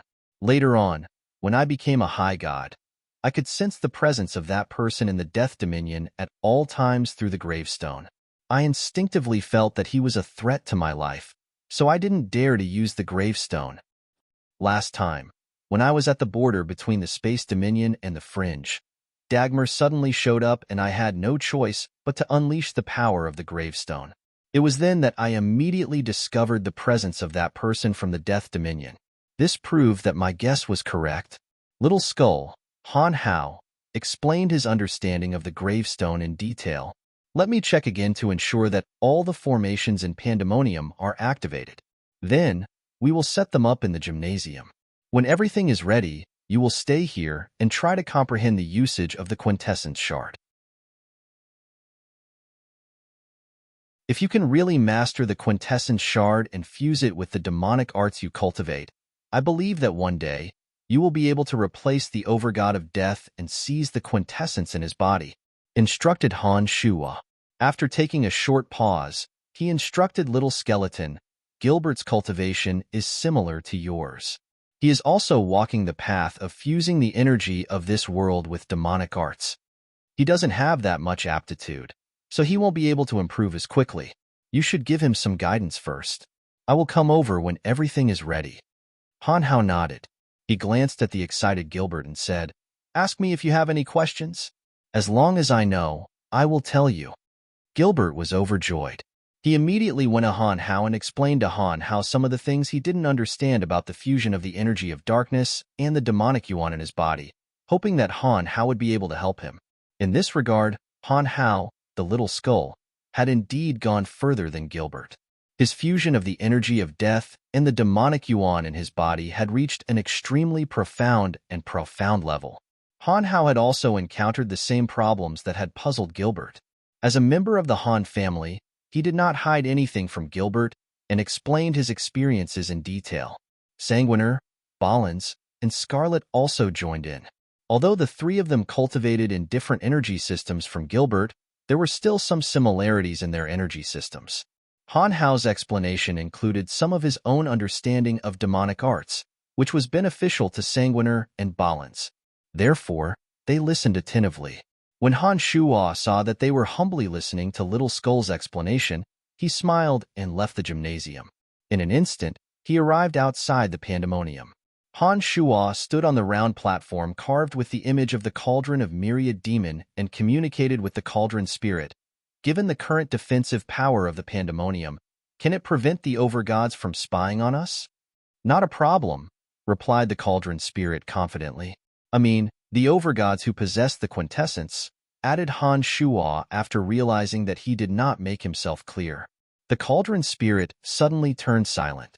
After a while, it replied, "You mean the Overgods who possess the most fundamental energy of this world?" "That's right," replied Han Shuwa. "I'm afraid that I won't be able to withstand it by myself. But with your help, there shouldn't be a problem," replied the Cauldron Spirit after a moment of hesitation, giving Han Shuwa the answer. "All right then. First, activate all the demonic formations in the Pandemonium. Then, we will join forces and apply our energies to the formations that prevent souls from probing. I will split a portion of my consciousness and energy to help you.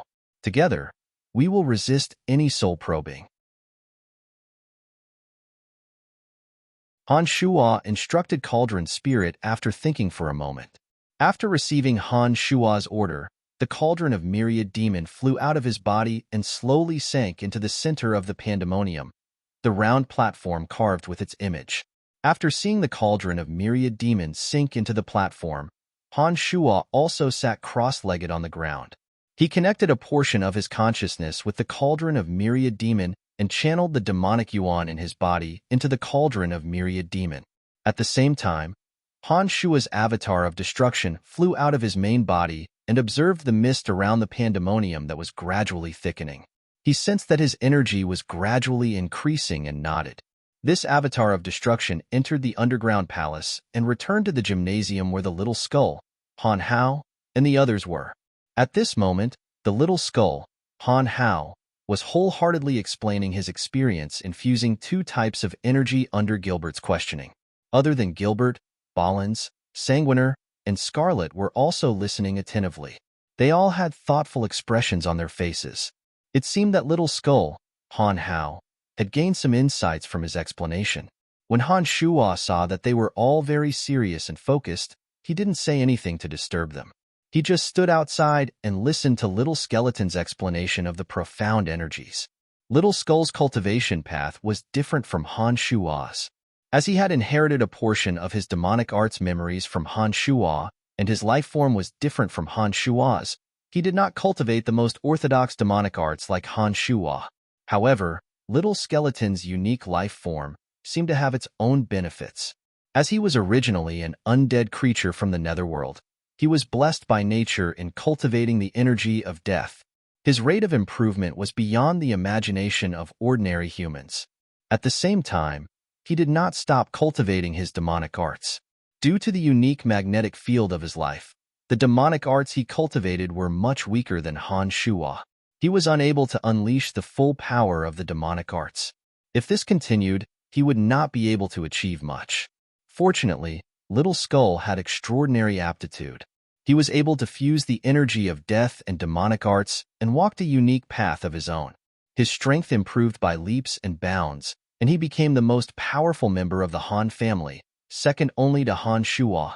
Gilbert looked excited as he listened to Han Shuo's explanation. It was as though Han Shuo had answered many of his questions.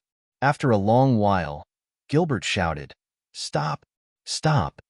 Under Han Hao's astonished gaze, Gilbert explained in a somewhat embarrassed manner, "What you have said is enough for me to understand. I'm afraid I won't be able to understand anymore. My realm isn't high enough, and I won't be able to understand what you are about to say.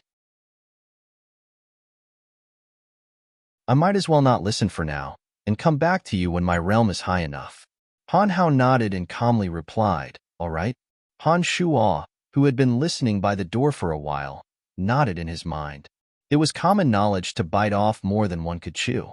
However, it was not easy to do so. It was not easy for Gilbert to recognize his own position in the face of so many temptations. This showed that he was much more mature than he was back on Profound Continent. "Sanguiner, Ballins, Gilbert, and Miss Scarlet, please stay outside the gymnasium and watch," instructed Han Shuo. He used his consciousness to summon the 5 elite zombies. He then explained to Ballins and the others, Han Hao might not be able to control the quintessence shard when he studies it. Any additional energy or presence in the gymnasium could have a negative impact. Understood. Ballins nodded. He knew that staying in the gymnasium might affect Little Skull. He was the first to leave the gymnasium. Sanguiner and Gilbert did not hesitate. They followed behind Ballins and left the gymnasium. Scarlet was the only one who was worried about Han Hao. Ever since Han Hao told her what the gravestone on Han Hao's chest was, she was shocked and worried that an overgod might try to harm Han Hao. An overgod who possessed a quintessence was practically invincible on Elysium. Scarlet was afraid that something might happen to Little Skull. Little Skull bunched his brows when he saw that Scarlet was gazing at him longingly. An indescribable emotion welled up in his heart. When Little Skull sensed the special emotion gushing out from the depths of his heart, his voice turned gentle. He comforted Scarlet. "Father is here. Everything will be fine. You may leave now." Scarlet couldn't stand Little Skull's occasional display of tenderness. She nodded meekly and said, "Be careful." Then, she quietly left. Not long after Scarlet left the gymnasium, the 5 elite zombies arrived. They happily greeted Little Skull. "The 5 of you, stand at the 5 corners of the gymnasium and deploy the Penta-Elemental Undead Formation. It will isolate all external forces from spying on us." Han Shuo instructed the 5 elite zombies. After they took their positions, Han Shuo said to Little Skull, "All right, you may take out the gravestone and try to comprehend the energy on it."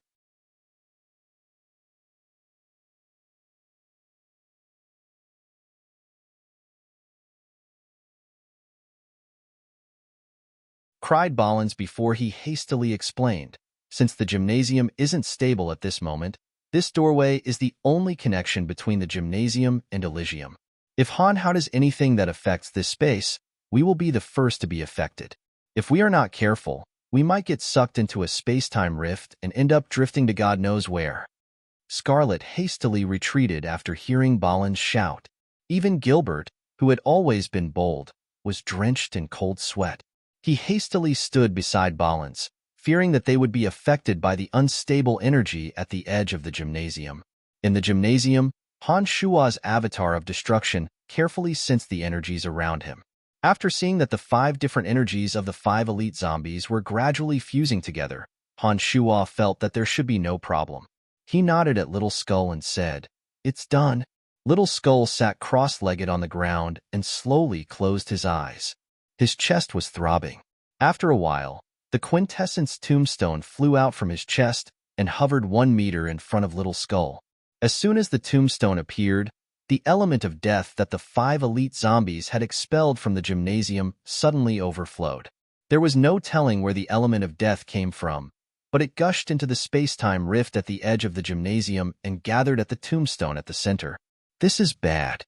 The energy of the tombstone is indeed extraordinary. It can actually absorb the element of death that is drifting between planes through the space-time rift, cried Han Shua. He instructed the 5 elite zombies, "Give it your all and seal up that space-time rift. Let the element of death gather into the tombstone. That fellow will sense it." The 5 elite zombies also understood the gravity of the situation and unleashed the energies in their bodies. Rays of 5-colored radiance gathered above the gymnasium and fused with the colorful air masses. The penta-elemental undead formation's energy became even more concentrated and sealed up all possible space-time rifts. At the same time, Han Shua, who was sitting cross-legged in the center of the pandemonium, sensed the unusual flow of the element of death in the pandemonium. The element of death surged into the pandemonium through the cracks at the edge of the gymnasium at a speed beyond his imagination. Han Shua's heart sank. His consciousness transformed into a thin membrane that blocked the entrance of the gymnasium. Tanai's demon generals were drawn to the membrane by Han Shua's consciousness. As soon as the tens of thousands of demon generals landed on the membrane, the formless membrane turned pitch black and enveloped the gymnasium from the outside. "It's senior brother's energy," exclaimed Balins when he retreated to a safe distance and saw that the gymnasium was covered in a layer of black substance. Sanguiner and Gilbert had followed Han Shua for many years. They too sensed Han Shua's aura of life from the black substance. They were extremely astonished and stared at the black substance with widened eyes, trying to guess what was going on. At the same time, near a waterfall at the outermost edge of the fringe, Nestet's eyes suddenly glowed with a strange light as he gazed into the depths of the fringe. Nestet sensed a very familiar energy emanating from the depths of the fringe. He was certain that the owner of the quintessence shard had used it again. Nestet was about to head over to the owner of the quintessence shard. However, just as Nestet was about to move, he suddenly discovered that the familiar energy of death seemed to have been concealed by some kind of energy, causing him to lose his senses. Strange. What's going on? Why did it suddenly vanish? Nestet was rather puzzled. He knew better than anyone else about the mysteries of the quintessence shard of death.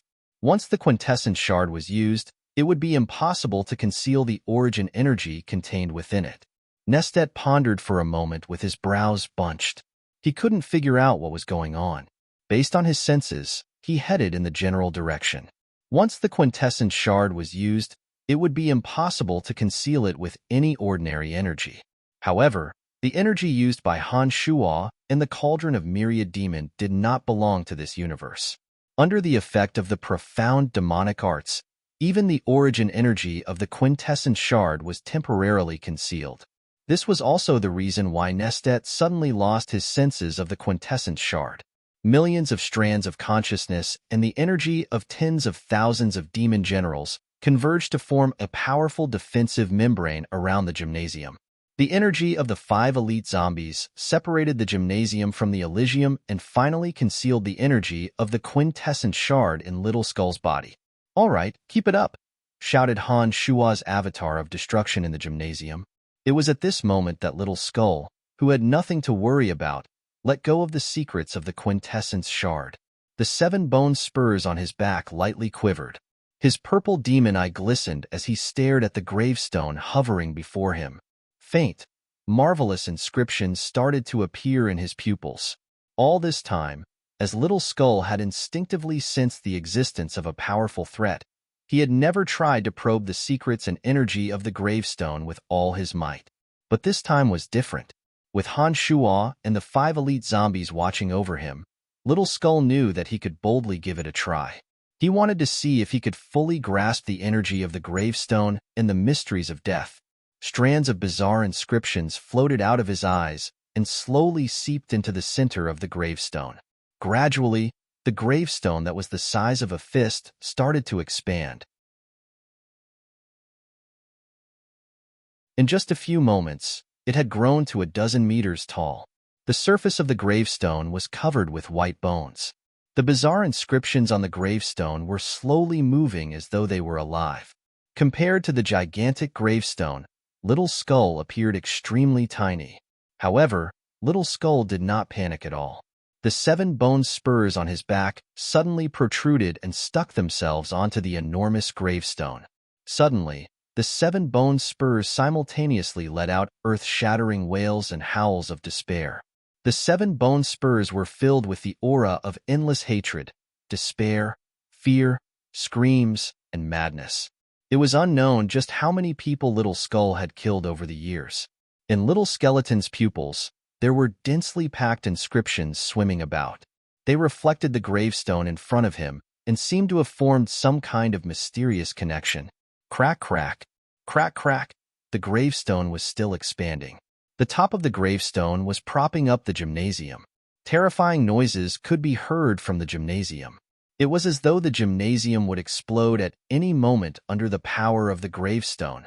At this moment, the 5 elite zombies looked incomparably grave. Beads of sweat appeared on their faces. It seemed that they had expended a great deal of energy. Father, what do we do? Once the gymnasium bursts, this space will immediately collapse. Our connection with Elysium will be severed. Metal Elite Zombie transmitted to Han Shuo telepathically. Han Shuo understood what Metal Elite Zombie meant. Once the gymnasium was bursted by the gravestone, this space constructed by the combined efforts of the 5 elite zombies would explode. At that time, they would either be torn to shreds in the explosion or be sent to a distant galaxy by the force of the explosion. Nobody knew if they could return to Elysium. Han Shuo tried to communicate with Little Skull but discovered that Little Skull's soul had become entangled with the gravestone.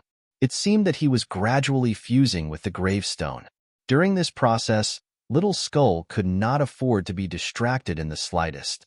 Otherwise, the consequences would be unthinkable. After hesitating for a moment, Han Shuo said to the 5 elite zombies, "This is the most crucial moment for him. We must continue to hold on.